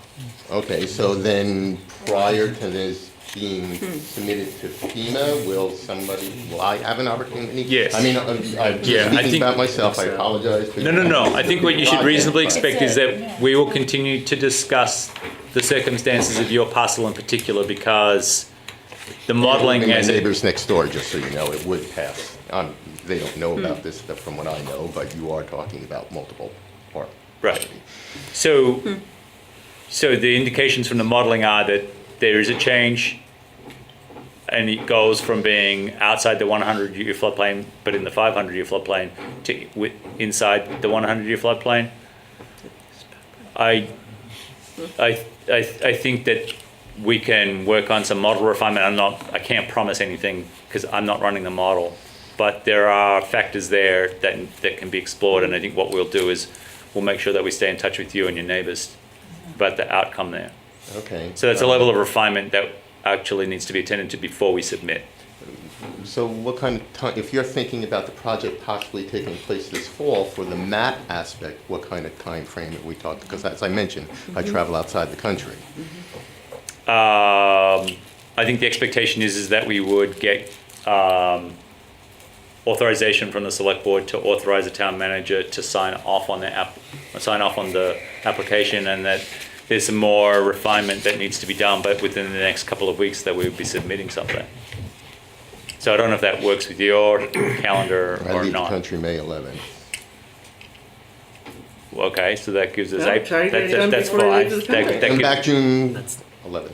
no. Okay, So that's fine. That'll work. I mean, we've got April. I don't think. I understand your plan. I don't want to make Yeah. problems for this, but I do want to understand how Yeah, it sure. affects me. And like I said, I just Sure. kind of, I've been aware of this. It's all been going on down there. I can't keep on top of it because I do not, not that I can, keep on top of it due to our traveling, but I try to step into this, Sure. you know, find Okay. out what's going on. So, Yeah. yes, by all means. We can address that for sure. And just one other final thing as far as, you know, the aftermath, and I thought it was discussed that there would be kind of a park setting there. This is all vague, this is not really etched in stone then from what I No, know. no, not at all. One thing I would just like to bring up for the town is that in general, when you're looking at this, if you do put in a park or something of that, the police have been down there probably twice since I've lived there, just making routines. So they get a call down there from the elderly folks that be down there. But if you put a park in a very private setting like that, it could have a tendency of attracting people, you know, and anybody could fill that in. I don't mean to, step on anybody's toes here, but I have noticed a difference from when the residents changed and also the people who use the corridor of the river. So if you put a park back in there, it becomes almost, in my thinking, it could become, this kind of little area. So as long as, if the town approaches something like that and agrees to police it, just be aware of things that are going on. It would be a great space to have, but as long as, people are watching out over it, would be my suggestion for the future. Well, one reason we are very anxious to get the 11 buildings down is that we see them as a very attractive nuisance. Having 11 empty buildings down in Melrose is really not a good idea. And especially having empty buildings down there when all the residents are gone is not something that I think any of us are really looking forward to. No, So- and like I said, I apologize. A park would be a great space, or something community, the gardens or whatnot. But as long as, it's a part of the overall routine for this kind of, policing. Those were two valid questions, thank you. Let me ask you, if we approve this document tonight, are we approving the floodplain map? No, No. you don't have the authority to Okay. approve the floodplain map. Okay. The only authority that can approve the floodplain map is FEMA. Okay, so because us saying, oh, we're gonna let you folks work this out and not take this up till April 17th, would that wouldn't matter to us what the map looks like? Do you see what I'm saying? Like, there are questions now about what the map is gonna look like. Should we know what the map looks like final before we have a motion tonight to approve this letter? That's the question. And do you want my view on that, or? Yeah. Yeah, okay.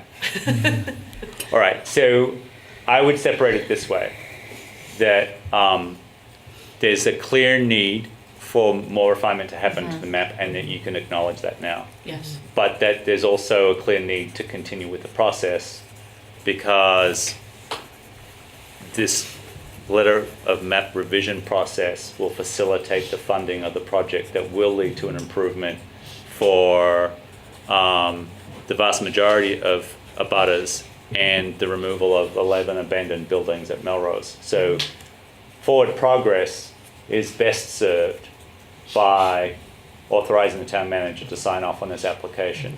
That being said, it's important that the concerns that are raised here are also addressed. And so I don't see you authorizing the town manager to sign off on it as being a way of avoiding the obligation to make sure that the couple of property owners that are impacted are not, that their issues are not addressed. I would say that we can commit to doing that part, but also stick with the process of filing for the letter of map revision to be undertaken.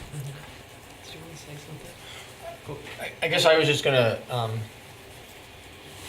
try to crystallize what I think the nub of the question is, which is the 2 weeks critical?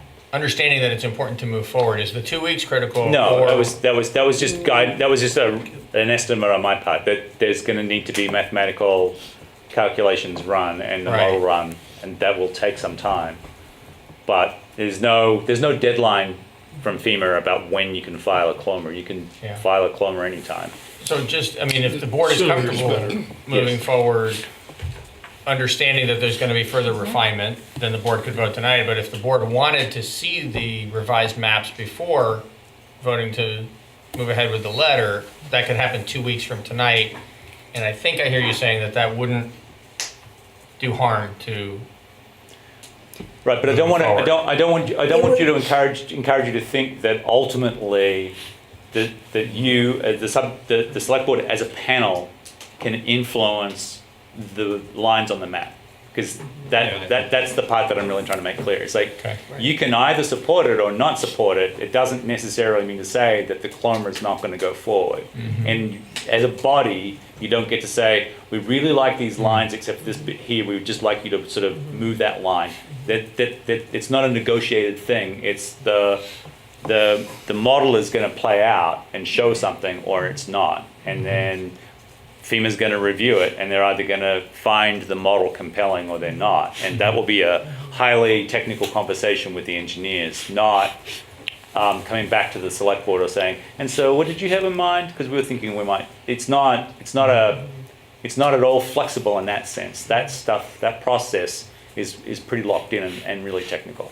So what recourse does a citizen have if they're adversely impacted by what the model comes up with and what HUD decides? Because that's substantive. They can file for a letter of map amendment. So there's a whole other process where they could dispute the accuracy of the letter of map revision and state that they want the letter of map revision to be replaced by a letter of map amendment.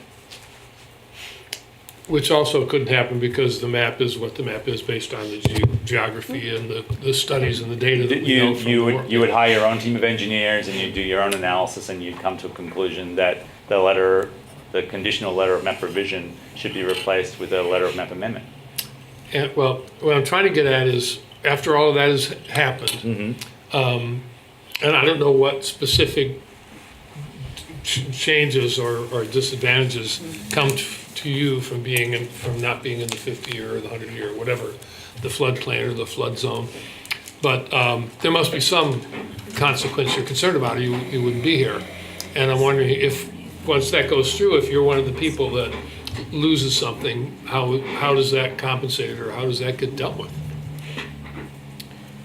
And I know we don't have anything to say about it. Jay, do you want I mean, are you asking, I'm not sure, are you asking me, Dave, or are you asking? I think you probably know better than As we stated before, it gets into mortgages, which we're fortunate we don't have a mortgage, but when I go to resell the property, Right. it will affect the next person's mortgage. Yeah. And then also insurance-wise. And then if, for some reason, the government in 2 years says, I do have to have flood insurance for this property coming, that's an expense that I'm taking on. And my concern is the extreme of a 500-year flood map compared to a 50-year flood map. It's a big jump and I could see how things change there, and we might have one of those unfortunate pieces of property, but there's no way that I would be able to fight the engineering of this and try to figure out, is this inaccurate without being, independently wealthy.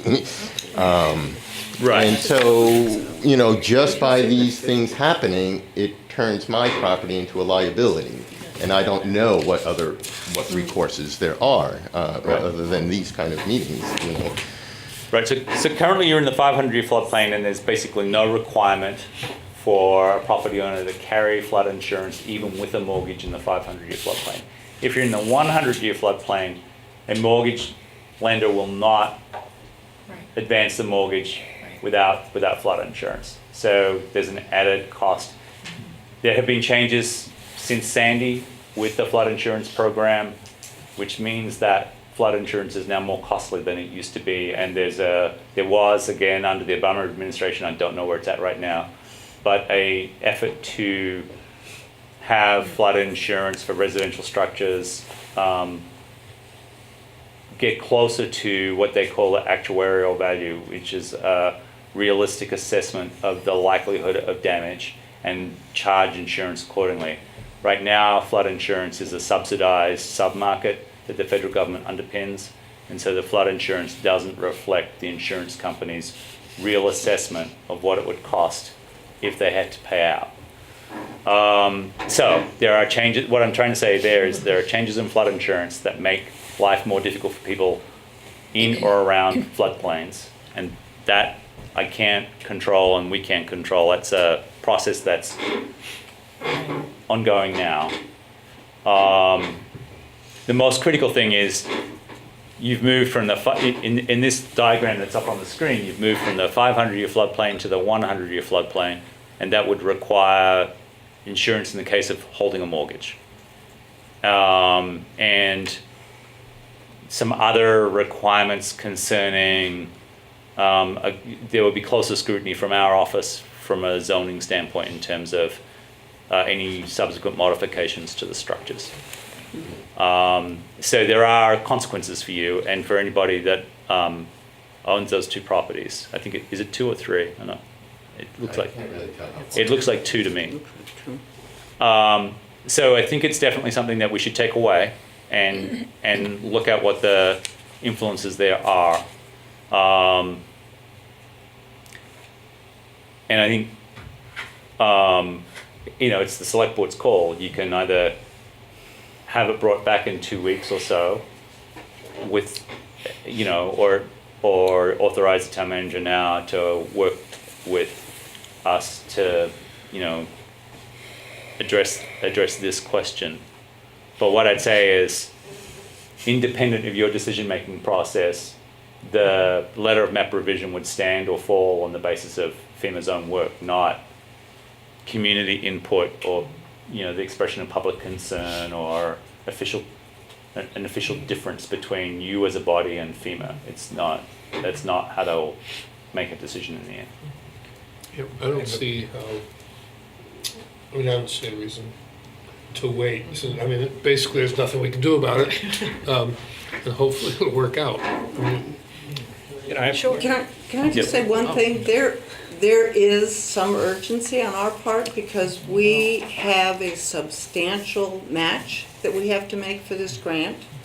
Half of that match is available to us until the end of this year.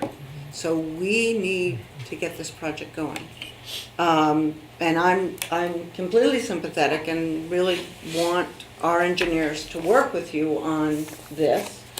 But I do want the board to know that there is really some pressure on us because if we don't have some substantial work under this project by December, we will lose half of what is a huge amount of money. And there's just, I have absolutely no idea where we go to get that much of the match. Tim, did you have something? I was just going to say, information. I feel for you because I just went through this process of, I hired a contractor to try to see if I could get a new designation because on Frost Street I have a home that I rent a rental unit that the 100-year plane came through the front couple feet of my porch. And so I paid, I don't think, $600 for this new assessment, and it turns out that it's worse. Yes. And I now pay over $200 a month Yes. flood insurance. Right. Just in flood, so that's over $2,500 a year. Just using the 1 foot lighter. Which really doesn't do anything for me. Right. But because I have a mortgage. Right. Let me just add something. I'm glad that you raised that, Tim. The data that you see on this map is based on new elevation data that the state has made available for Windham County only in about the last 6 months. It's 1 foot contours, whereas we used to operate with 30-foot contours. I don't want to necessarily take a detour into the technology of how we arrived at this, but we are finding in our office that many people who felt that they were out or in are now in or out on the basis of new elevation data. And so I'm not trying to wobble out of this, but it may be the case that these two properties, given the more accurate data that we have, would have been placed inside the floodplain regardless of this project. In other words, what you're seeing here with this green blob that takes into account that corner is an artifact of the new, much more accurate LiDAR-based elevation data that we have, not a consequence of what we're actually drawing or conceiving of here. It's just that this is updated information. So regardless of the project, you'd be in. And so how does that really affect you? And we can verify that too. Okay, then, Right. I mean, with that, you're right, then I can understand you having updated information, but there is no map showing that if you weren't doing the project, how much that updated information would change those boundaries. Right. So it's nothing that we can really compare. I did not come here anticipating, us going down this road, because I wasn't really aware of it. Now I am, and I understand you have the time crunch, you're saying towards the end of the year. Before, and I apologize for speaking totally about my property, but once this is set to go ahead, the only recourse that I have, if there is a continual problem, is this, what did you call it? A letter of map amendment. Yes, which, I live on Western Ave, over in West Brat. I don't know if I would be able to afford hire engineers to do something like this. Right. But it would affect our life and our retirement if we got knocked into a situation like this without having sure which maps we're dealing with. Right. So I apologize, but I would suggest looking at your maps again, taking into the considerations you said you will, and then represent it before you move forward, only because of, I understand you have a time frame, but this is the way that you're presenting it to me as a property owner. This is my last recourse here, other than this other project. Right. Process.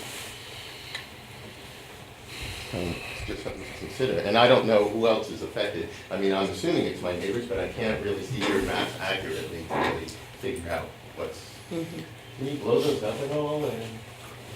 Not in this format. What we have here is probably better on paper. I think it's you and your neighbor, immediate Can I neighbor. ask a question, hey Rod? Sure. I mean, if you say, I'm not saying we're gonna do this, Yeah, no, but if, you would touch my. but if, like, we were to vote no, it wouldn't make the maps change any. It would just put the process so, like, a no vote for this letter would just stop the whole process, but it wouldn't make anybody change what the maps look like. You know, we're not drawing a congressional district where we Right. go like, oh, we want to gerrymander it, do it this way. Do you know what I mean? Yes. This is like a map that we're not drawing, Right. And, you know, and, so this and we're is not where in, the, and we're not in command of all the data pieces that are Right. contributing to the map, I guess is the Right. key part. Right. And then the select board is not enabled to consult directly with the office of FEMA that's going to review the work of the engineers either. So there's typically some back and forth, is my understanding, on a conditional letter of map revision between the engineering staff at FEMA and the engineers that prepared the report. So that's my understanding, and I think that there's room for actually looking at what's going on here. It may be an artifact of the new data layer that's been used here to generate this map, rather than a consequence of the shape of the project, is what I'm trying to say. So it's important for you not to be confused about what the contributing factors are to this changed designation for the properties on the corner of Melrose and Western Avenue. and do you folks not go back and forth with FEMA until we, as a select board, say this, we passed this thing with the letter? What we're asking for is that the municipality is cognizant of a conditional letter of map revision being prepared, and that they are supportive of the process going forward. That's it, right? It doesn't mean to say that you're supportive of the map. It's just that you're facilitating the continuation of the process, right? Because you don't have a role in actually dictating the lines on the map. That's right. It's not anything that you're allowed to touch. That's right. And I don't know, I'm just making this up.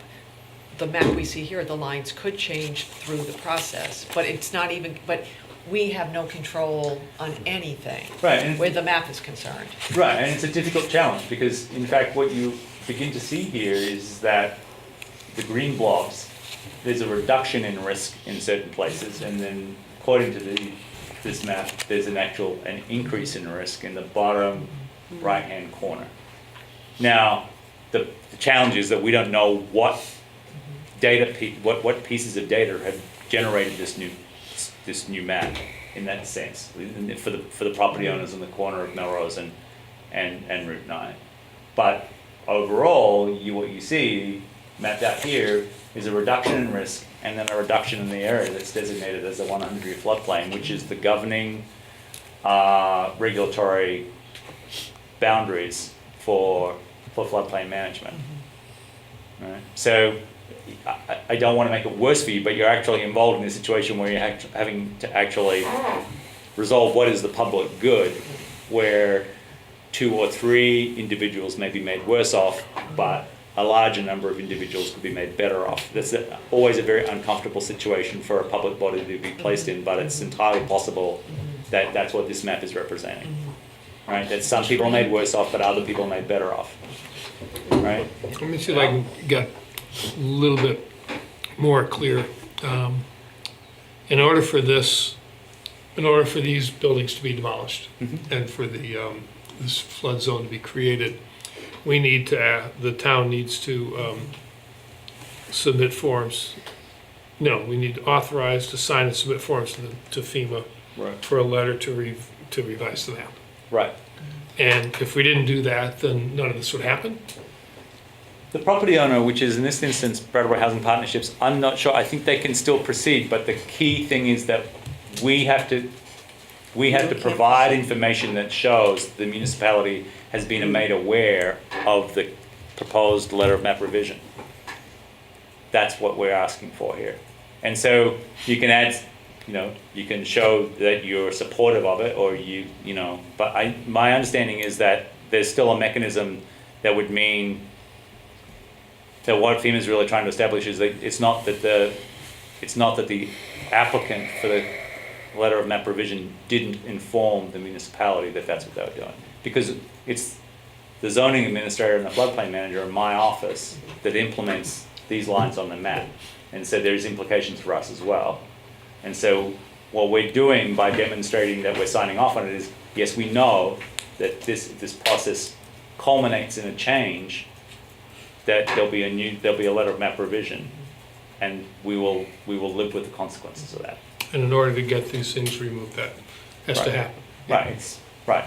And what I'd say here is, typically a letter of map revision is made when there's a development project in the floodplain, and what engineers are doing is demonstrating that there is no negative consequences from this development. What we're actually doing here is the reverse of that, but we're still required to follow the same process. We're actually taking stuff out of the floodplain, and we're taking material out of the floodplain, which means that we're actually reducing the risk for abutters and those people still occupying Melrose by doing this. So it's a bit contradictory or convoluted as a process, but basically we are being required to go through a process that demonstrates an improvement in the outcome, whereas normally this process is used to illustrate that there's no exacerbation of a problem, right? Can I just go through what you just said one more time? Not that whole thing, but just the beginning. Is it Brattleboro Housing Partnership that's asking for the map revision? Yes. And what we're being asked is to say, we know that Brattleboro Housing Partnership is going to ask for this map revision. Yes. So we, as a town, aren't asking for the map revision. Somebody else is. No. Okay. No, we are asking for it Right. on Right. behalf of the environmental Right. assessment, which FEMA is conducting, and they have made it a requirement of us that we obtain this. It's the first time that it's ever happened, according to the state people that we're working with, where FEMA has asked for this prior to the award. They usually don't care at all about this mapping until after the award is made. So this is fairly unusual for them to say, you have to do this ahead of the award.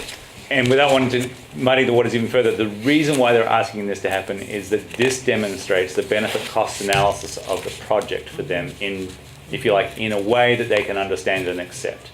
So what this does is demonstrate very clearly that the cost of the project, which is removing the structures, which has got a price that you can estimate, and removing the fill, which has got a price you can estimate, and modifying the bridge, which has got a price you can estimate. You add all those things up, and it reduces the risk experienced by everybody else in the neighborhood by a certain amount, and then they can say, okay, spending this X millions of dollars is worth it to us because it reduces the likelihood of insurance claims in the next 5 years of much more than that, or the loss of life, right? So that's what they're weighing, and so it's a way of demonstrating the benefit, if you like, but it's a process that's normally utilized by engineers to demonstrate that the project that they're proposing will not make things worse. We're actually using it to demonstrate that things will be made on balance, with all due respect to the two property owners here, on balance better.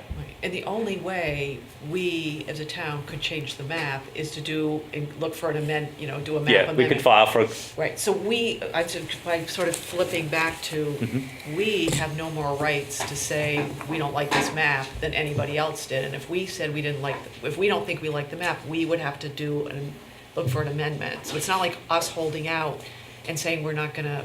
that's what I'm trying to say. Right, we have no It has standing. no effect on the outcome. Right. You holding out. Right. All you're doing is Right. authorizing a process to continue forward. I mean, Right.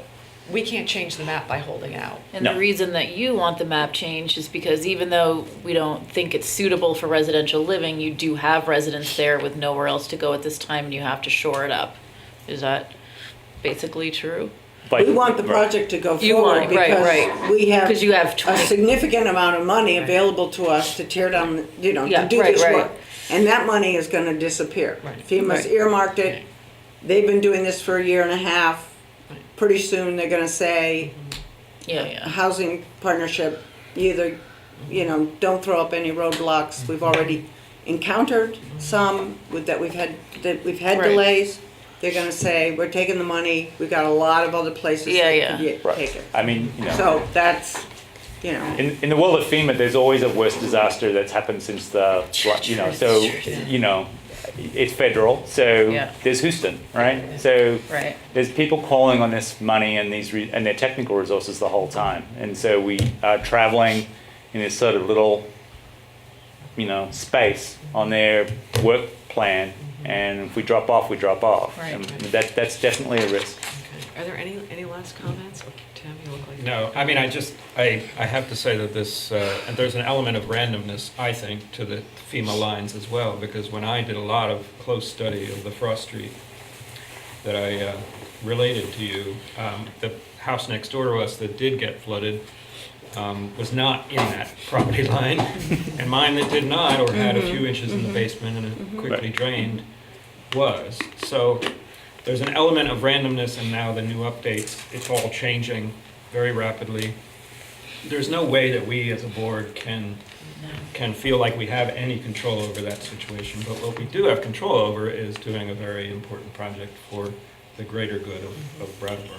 So I think it's one of these serenity prayer things where you have to understand what you have control over and what you don't have control over, and move forward with some faith. Well, I will say that we're the one footing the bill for all this now.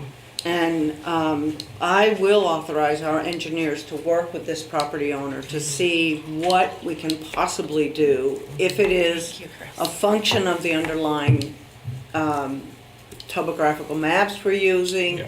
if there is any possible way to change this map. And that will be on our dime, not on yours. But we will try to do that because, trust me, I know what it's like to have a property in the floodway. Yeah, right. And that's what makes us more comfortable. So with the we decision. will Yes. absolutely, I will authorize the engineers to That work makes a with big you difference to me. right away to try to see if we can remedy this Yeah. odd little spot. I mean, not that you're an odd little spot, but I hadn't even seen this before, and we will try our hardest to Right. see what we can do to get that out of there. It's the best Yeah. we can Somewhat. do, Fortune. Right. Do you have final comments? Yeah, well, there's a lot of things that we just said, and one of them is the accuracy of the FEMA maps, like you had pointed out. And so, has there been any studies with the new data where if the FEMA maps are kind of vague where the correct data is right now prior to your plan. Okay. And then how much will that change? Not just using the vague FEMA maps, but using actual. Right. So there's two things that govern what happens to your property. There's the blue line on the map, Right. which is the boundary for the 100-year floodplain. Correct. That is rough and FEMA. loose, and FEMA has made no commitment as to when they're going to update the maps. And they don't have to. And they don't have to. What we also have, though, is the ability to run what we call a base flood elevation. We can figure out using a surveyor or an engineer what the elevation of your property is relative to these cross sections across the map, right? Mhm. And so, if because of the use of the new LiDAR data that we have for elevations, which is plus or minus an inch and with 1 foot intervals, well, I think it's 1.5 inches, and it's at 1 foot intervals, which is mind-bogglingly accurate relative to the kinds of plus or minus 30 feet that this map is that the blue line is based on from the USGS maps from the 1950s. So, right, that's the difference that we're talking about, right? Well, So, I mean, 30 feet could definitely be. yeah, right. So we've gone from plus or minus 30 feet to plus or minus 3 inches. It's that big of a change in accuracy. So if you get a surveyor and you get a good number, then you pop out of the floodplain automatically. But just as likely, Tim's example, you get a bad number and you're definitely in. And it doesn't matter to us that you're outside the blue line of the floodplain. Your property is going to be dealt with because we've got the data from the base flood elevation. Well, that you would only present this to me then, or you would present this back? It seems like the question is, should they move forward to let you submit this? And I just, as the property owner, don't see the harm, other than your time frame, is to do that work first, then come back, and then you can make your decision. Yeah. Is this hurting Yeah. anybody in town? Yeah. Because this property, I'm not sure if any of you are aware, has been really hurt by the town over the years.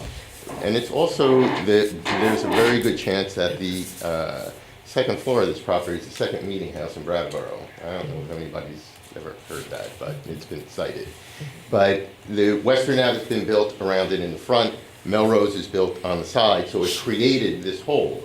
And now we're talking about, changing this. So it's really, it takes a lot of abuse, and I just want to make sure that we get proper treatment out of this. I understand the need for something like this, and the culprit is the Route 9 bridge. Right. If that was addressed correctly, Right. then all of this would disappear, and downtown would also probably be saved half of it as well. Yeah, I think Tim, Right? yeah, I'm gonna let Tim say something. I think what we're saying, or what I'm saying at least, is that our decision tonight is not going to change the commitment from these folks to work with you to do their best for the map. We don't have any control over the map itself, Right. even if we delay. Yep. And the risk, if we delay, is to jeopardize a very important project to our town. Yeah. So even if it was a clear case of your property being in a different zone, we have to weigh the good of the town versus your one property. Right, and I was just wondering about the time frame in that, Yeah. not so much as your obligations Yeah, or what. I your think what we're control hearing was. from everyone is that if we delay, there's a slight chance of jeopardizing the project, and we still won't have We have any no say. control over that map or where the Right. lines go. Even if we're totally ticked off about it and Right. we We hate can't it, change the map. they're not gonna care. Well, I thought the delay was They 6 probably- months. probably will that care, you but had they're to not break gonna- ground they're for- They're not gonna change the plan, it's not Right. gonna change it. Like even if we were if it doesn't matter is what he's saying. Right. I think It only would change whether or not they get to write a letter 2 weeks earlier. Right. But the other thing that The map won't is change. kind of settled me around deciding tonight is that if Chris Hart says that they're going to work with you and they're going to Yes. see if they can make it Take work. that. And I appreciate that, and I Take really that. do I mean, that's all- appreciate that's the the best you're commitment, and gonna I get. have faith in that you will do that. It just seems like after that, the only process that That's I will right. have Yeah. is this one that I probably can't take on. Yeah. Right, but that's the And one same that we for can't us help too. with anyway. We have no recourse except the same one that you have too, unfortunately. Right. If the town didn't agree with the map, we'd have to do the exact same thing you Right. would, which is hire our own things. We have no say in how this map is. Right, but if you saw data, the accurate data, not just the FEMA maps of what the floodplain looks like currently and what it looks like after the project, comparing those two, and then making your decision, it might be a different decision than what you're just looking at the blue lines. Because I think what that we're could saying be- is probably, Sounds like they're, right, that's in their Yeah, wheelhouse, wheelhouse. okay. yeah.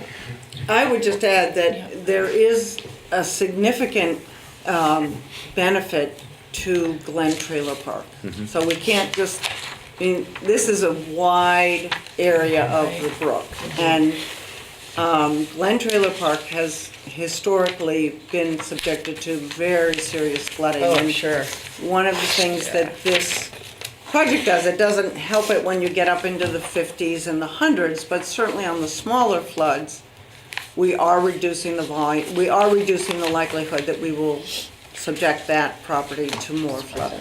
So there are some, you have to look at the whole stream and say, what are we doing here? But we will work with this, with you to see what we can do. And I think it's, That's the best that we can yeah, say and I think at it's this point. important to clarify they're working with you, the Brattleboro Housing Partnership, is because you're the ones working with FEMA on the map. We're not working with FEMA on the map, we're working with Malone and McBroom on the map, but we need to get it to FEMA. Right, well, that's what I'm saying. Like, the Yes. town is not Absolutely. working with FEMA at No. all about the map or the engineers about the map. That's why having us say we don't like the map is gonna do us no good because we're not involved in the map process. Does that make sense? It makes sense, but it's just that it seems like we're moving forward without really knowing exactly some of these questions. True. Yeah. And it all because of the time frame, not because we know Right. this is the end map, sure. Right. That's true. Right. And so Right. that's my only concern, is just Right. to delay it until you do have that final information. If you feel like you can't for the good of town, Yeah. well, that's your choice. Yeah. You know, but it does Yeah. affect me Yeah. drastically. Right. So. Right. All right, do we have any more questions or comments? Nope. Okay. Somebody wanna make a motion, or how do you wanna do it? Nobody wants to. You got it. Well, I will move to authorize the town manager to sign and submit forms to the Federal Emergency Management Agency to obtain a conditional letter of map revision to advance the Whetstone floodplain restoration project. All right, we have a motion to authorize the town manager to sign and submit forms to FEMA to obtain a conditional letter of map revision to advance the Whetstone floodplain restoration project. All those in favor, please say aye. Aye. Sorry, Jay. All those opposed? Motion carries 4-0, and we trust Thank that you you very folks much. will work. We will. Could we Thank just you. get your contact details? Yeah. All right, next up is, I see Carol Olot back there.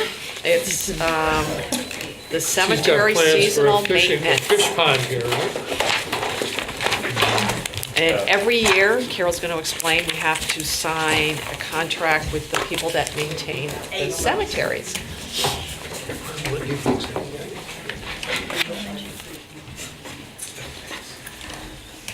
Good luck. You have 3 minutes. 3 minutes, no problem.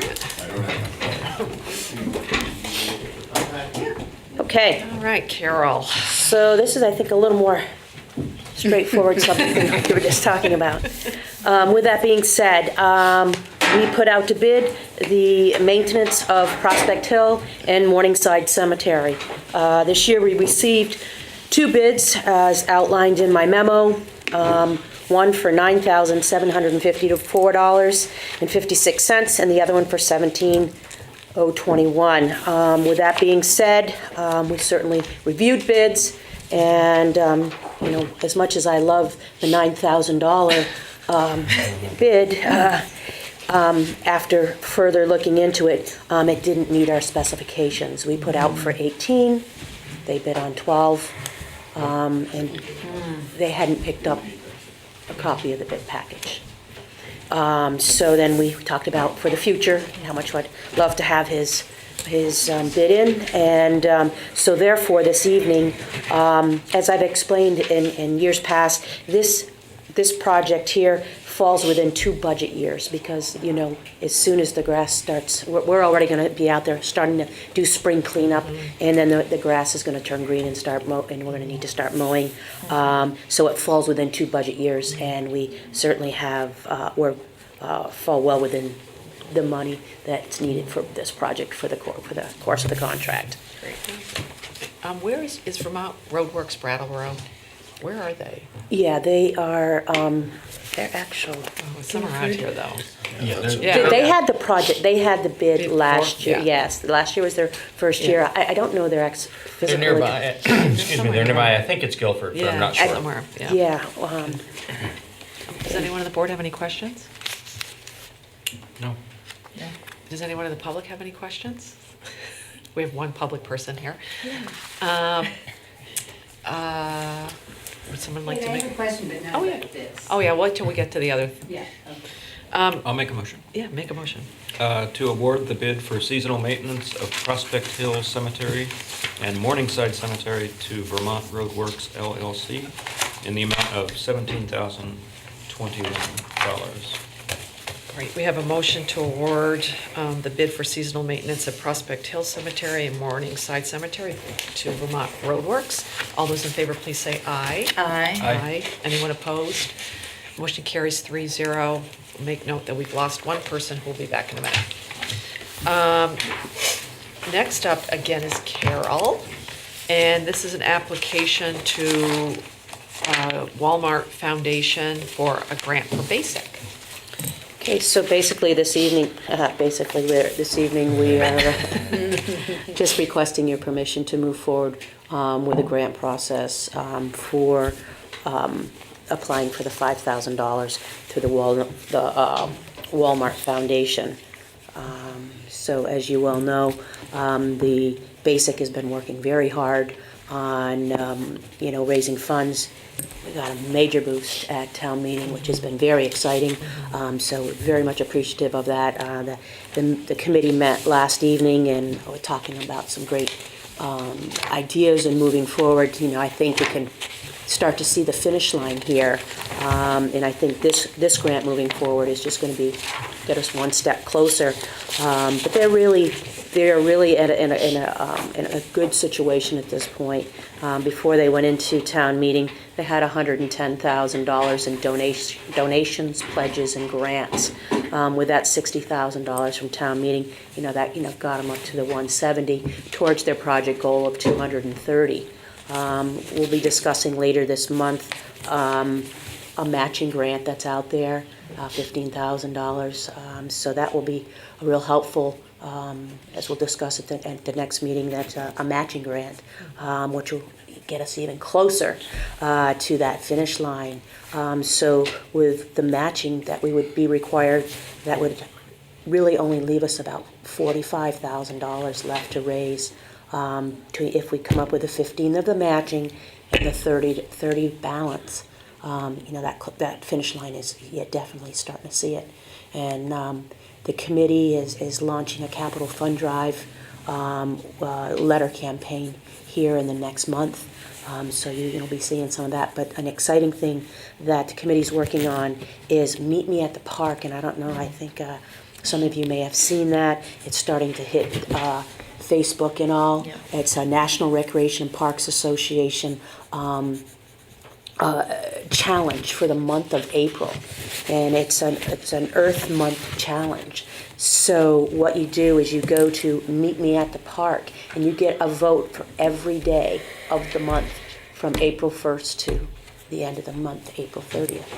And so each of us in this room, if we go to meetmeatthepark.org, and you get an individual vote every day. Now, what do we get? Is there a $20,000? Definitely have to do that. Yeah, if we are one of the top vote getters. So I already voted. you already voted, and I already voted. Well, thank you very much, Tim. Is it .com? You said. Org. .org. Yeah, meetmeatthepark.org. So it's and it's through the month of April. It's through the month of April. Yes. So, and if we are one of the top nominating communities, $20,000 would go towards that. So encourage the listening audience as well as everyone here tonight to look that up. It is a national program with the National Recreation Parks Association. Chris Grocky, maybe you could push that really heavy on Brattleboro. Push it. Yeah. Does So- anyone have any questions for Carol about the Walmart Foundation Community Grant? Not about the grant, I was gonna throw something out there just as a clarification. Do you think, I mean, with all this great energy that we had at town meeting, should we ask the committee to come in and sort of give us an update officially? Or can I offer to go to the next committee meeting to kind of, the reason I mentioned this is that I think there was an understanding at town meeting, because it's Jeff Clark, right, that It is. stood up. Some of the members there asked for a figure based on what he thought was coming in figure. for challenge and matching grants. I think the town meeting reps were looking for a completion over Right. the top figure. Yeah. And what he gave us was 60,000, and that's where they came up with that number. Oh. So I just wanted to throw that out there because I don't want to disappoint a lot Yeah. of town meeting members when Tim's they hear right. you say that we only have so much to go. I think Yeah. there's an incongruity there, so maybe we can. Tim's right, people thought it was fully funded. They thought that Oh, really? Jeff was giving the number of, when we asked for what was the number, that's the number we wanted, was what was left to get to the finish line. I think where probably Jeff was coming from that evening was all these other irons that he had in the fire. Yeah. Is I think where he was coming, because we knew that the Walmart grant was out there. They're also working on a North Face. It's called a North Face grant, which is 25,000. So there were some of those big. The Tarrant is the challenge, which. So as far as the committee, you would see the committee members here next 2 weeks from tonight. Okay. So we talked about that last evening, and they are. Jeff is planning on being here on the 17th. Great, yeah. So- I didn't want to dampen the enthusiam from Yeah. town meeting, so. Right, yeah, so, I mean, the finish line is definitely in sight, for sure. And there's been a couple groups that haven't said, hey, here's the money, but have spoken to me and said, when the time has come, let us know and apply for a grant. We can't promise it, but looking pretty favorable. Great. So I do think that the finish line is nearby, but we haven't crossed it, I think is the realistic. Right, and I didn't mean to put you on the spot. I just think, there was a little bit of a clarifier. disconnect there. I just wanted to Yeah. make sure it was, you never know for sure until the money comes in, and that's something that. Right, yeah. And, when Jeff and I were talking that Saturday, that's, definitely the irons in the fire Yeah. of grants that are out there waiting to hear from them. Okay. Does anyone else have any questions? Does anyone in the public have any questions about the skate park? The Walmart grant? Would someone like to make a motion? I move to authorize the Recreation and Parks Department on behalf of Basic, Brattleboro Area Skate Park is Coming, to apply for a $5,000 community grant from the Walmart Foundation to provide partial funding for design and construction of the proposed skate park at Living Memorial Park. We have a motion to authorize the Parks and Rec Department to apply for a grant from the Walmart Foundation for the skate park. All those in favor, please say aye. Aye. Anyone opposed? Motion carries 4-0. Great. Thank you, Carol. Thanks, Carol. See you in 2 weeks. Next up is, Peter's going to have to describe this. Sure, actually. It's an assumption agreement with Westgate. Patrick will. Oh, Patrick's going to do it. Good evening. So what's being asked of the Select Board this evening is to authorize the town manager to execute an assumption agreement between the town of Brattleboro and Westgate Allocated Housing Limited Partnership. And I'll try and give you a little background information about what's going on here.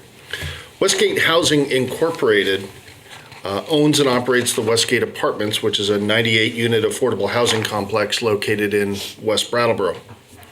In 2001, the town secured funding in the amount of $170,000 from the Agency of Commerce and Community Development to support a large housing redevelopment project. This rehabbed the property and helped to maintain its perpetual affordability.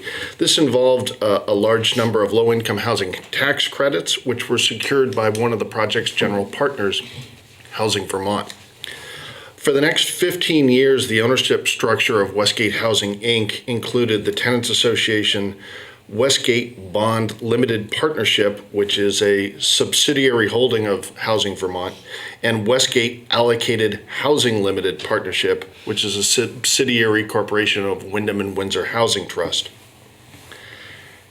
After 15 years, the life of the tax credit investment is complete, and so Housing Vermont is removing itself as a general partner from this organization. Accordingly, the portion of Westgate Housing, Inc. that was owned by Westgate Bond Housing Limited Partnership is merging into and becoming whole with Westgate Allocated Housing Limited Partnership. To try and summarize, one of the larger general partners is removing itself from the ownership structure of Westgate Housing, and the subsidiary corporation owned by Windham and Windsor Housing Trust is stepping up and taking on the liabilities of the exiting partner. The document or the assumption agreement, which was included in your package, was requested by and developed with Attorney Fisher. That document, once executed, will allow Westgate Allocated Housing Limited Partnership to assume the liabilities of Westgate Bond Housing Limited Partnership, and for the town of Brattleboro to acknowledge the release of Westgate Bond Housing Limited Partnership from their liabilities to the town. In a nutshell, Windham and Windsor Housing Trust will be taking on the obligation to repay the loan that Housing Vermont presently owns. And are we involved in this because we were the ones that got the applicants for the community development block grant? Absolutely. That's why we're involved in this. That is our involvement. Yeah, otherwise, we wouldn't be involved in this at all. That is correct. Okay, does that make sense to everybody? Yep.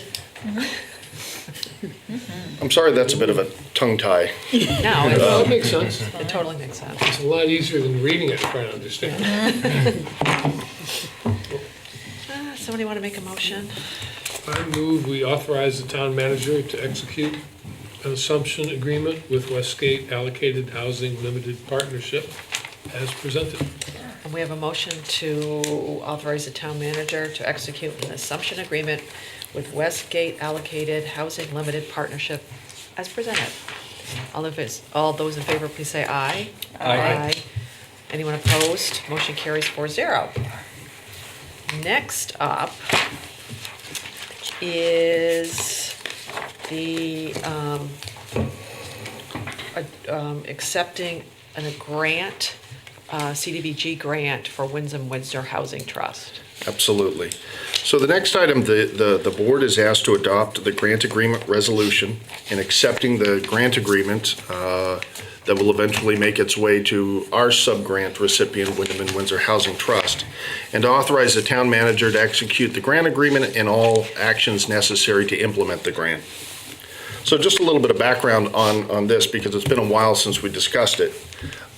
In the spring of 2017, the Select Board authorized the town to submit a grant application in support of a 5-county homeownership services program. The project required a consortium application between the town of Brattleboro and the city of Barre, Vermont.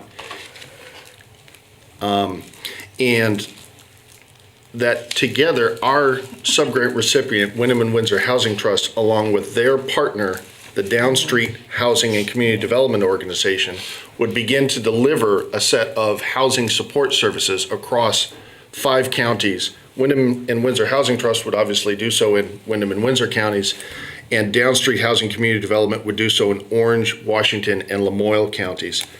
The structure of this particular application and this arrangement was recommended by the Agency of Commerce and Community Development as a way to more effectively deliver these services across the state of Vermont and at less cost to the taxpayers. I've included in the board packet a memo from last year, I believe dated March 23rd, in which the services are explained in some detail. They include a home repair loan program, housing counseling and advocacy services, along with home ownership assistance. The town ultimately received preliminary notification of a grant award in the summer of 2017. However, due to the complexity of all the parties involved, it has taken a little bit of time for the subrecipients to be able to document that they've completed the environmental review and have secured all additional outside funding. Now that that is complete, the town is in position to be able to move forward and accept and appropriate this grant. So at this time, we would ask the board to adopt the grant agreement resolution and to authorize the town manager to execute the grant agreement and all other necessary actions. So in a nutshell, Yep. the town, on behalf of Windham Windsor Housing Trust, applied to the state for a community development block grant. We received the approval for that grant, and now we're just accepting it. And it's taken a while to accept it because they had to go through some hoops. That's exactly correct. So we're not applying for anything, we got the money, and now we're saying we want it. Okay, does anyone have any questions? Does anyone in the audience have any questions? I keep looking at Terry. Okay. There are 3 motions. Can we make them all at the same time, or do we have to make them separately? You can make those one. Who wants to do some reading? I will. I'll make a motion to adopt the grant agreement resolution approving grant agreement number 07110-SS-2016 Brattleboro 00005 as presented. And I'll make a motion to accept and appropriate the sum of $725,000 from the Vermont Community Development Program for the 5-county homeownership service program administered by the Windham and Windsor Housing Trust and Downstreet Housing and Community Development. And motion to authorize the town manager to execute grant agreement number 07110 SS 2016 Brattleboro 00005 with the state of Vermont and take all other actions necessary to implement this grant. Tim just made a very long motion. It was very exciting. It was very good. All those in favor of Tim's motion, please say aye. Aye. Anyone opposed? Motion carries 5-0. Next up is another issue regarding the Vermont Community Development Program, the CDBG grants, and Patrick is going to just explain this to us. Absolutely. So with this next request, the Select Board is asked to adopt 2 different sets of policies in support of the town's ongoing community and economic development activities, which are funded by the Vermont Community Development Program. The first is entitled the Town of Brattleboro Revolving Loan Fund, Plan for the Use of Program Income and Unrestricted Revenue. I should say that the impetus for this policy change came about when compliance staff for the Vermont Community Development Program reached out to us to let us know that many of the uses of program income that the town has authorized in the last couple of years, while wholly consistent with the guidelines that the state provides for their use, were not provided for in the town's revolving loan fund policy. So the town's revolving loan fund policy historically has been a combination of 3 locally managed programs: the Rental Housing Improvement Program, the Disaster Relief Program, and the Small Business Assistance Program. Now, the state is wholly supportive of us operating and managing these programs, but they were quick to point out that, for example, the $200,000 loan to GS Precision doesn't fit in any of those. Neither did the $150,000 loan to Masabi in support of the Brooks House Neither do grants to BDCC or Sevens or to the Brattleboro Area Affordable Housing Corporation in support of apartments and homes. So while each of those activities has the full support of the state, and the state believes that they are appropriately in line with the state's goals and objectives for their community development program, we need to have a revolving loan fund policy that enables us to be able to appropriate funds in that manner. And so the policy that is included in your backup was written by staff. It's been approved by the town attorney and also by the attorney for the Agency of Commerce and Community Development. And what it essentially accomplishes is it keeps those 3 locally managed programs intact and provides for a 4th program, a select board discretionary use of program income. And by incorporating that into our revolving loan fund policy, that will provide a means with which all future actions are incorporated into our policy.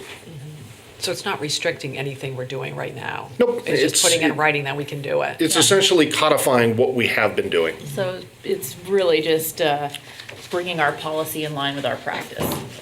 Exactly. That's just, that's banking stuff. Does anyone on the board have any comments or questions? Are there any public comments or questions about this? Totally reasonable. Would someone like to make a motion?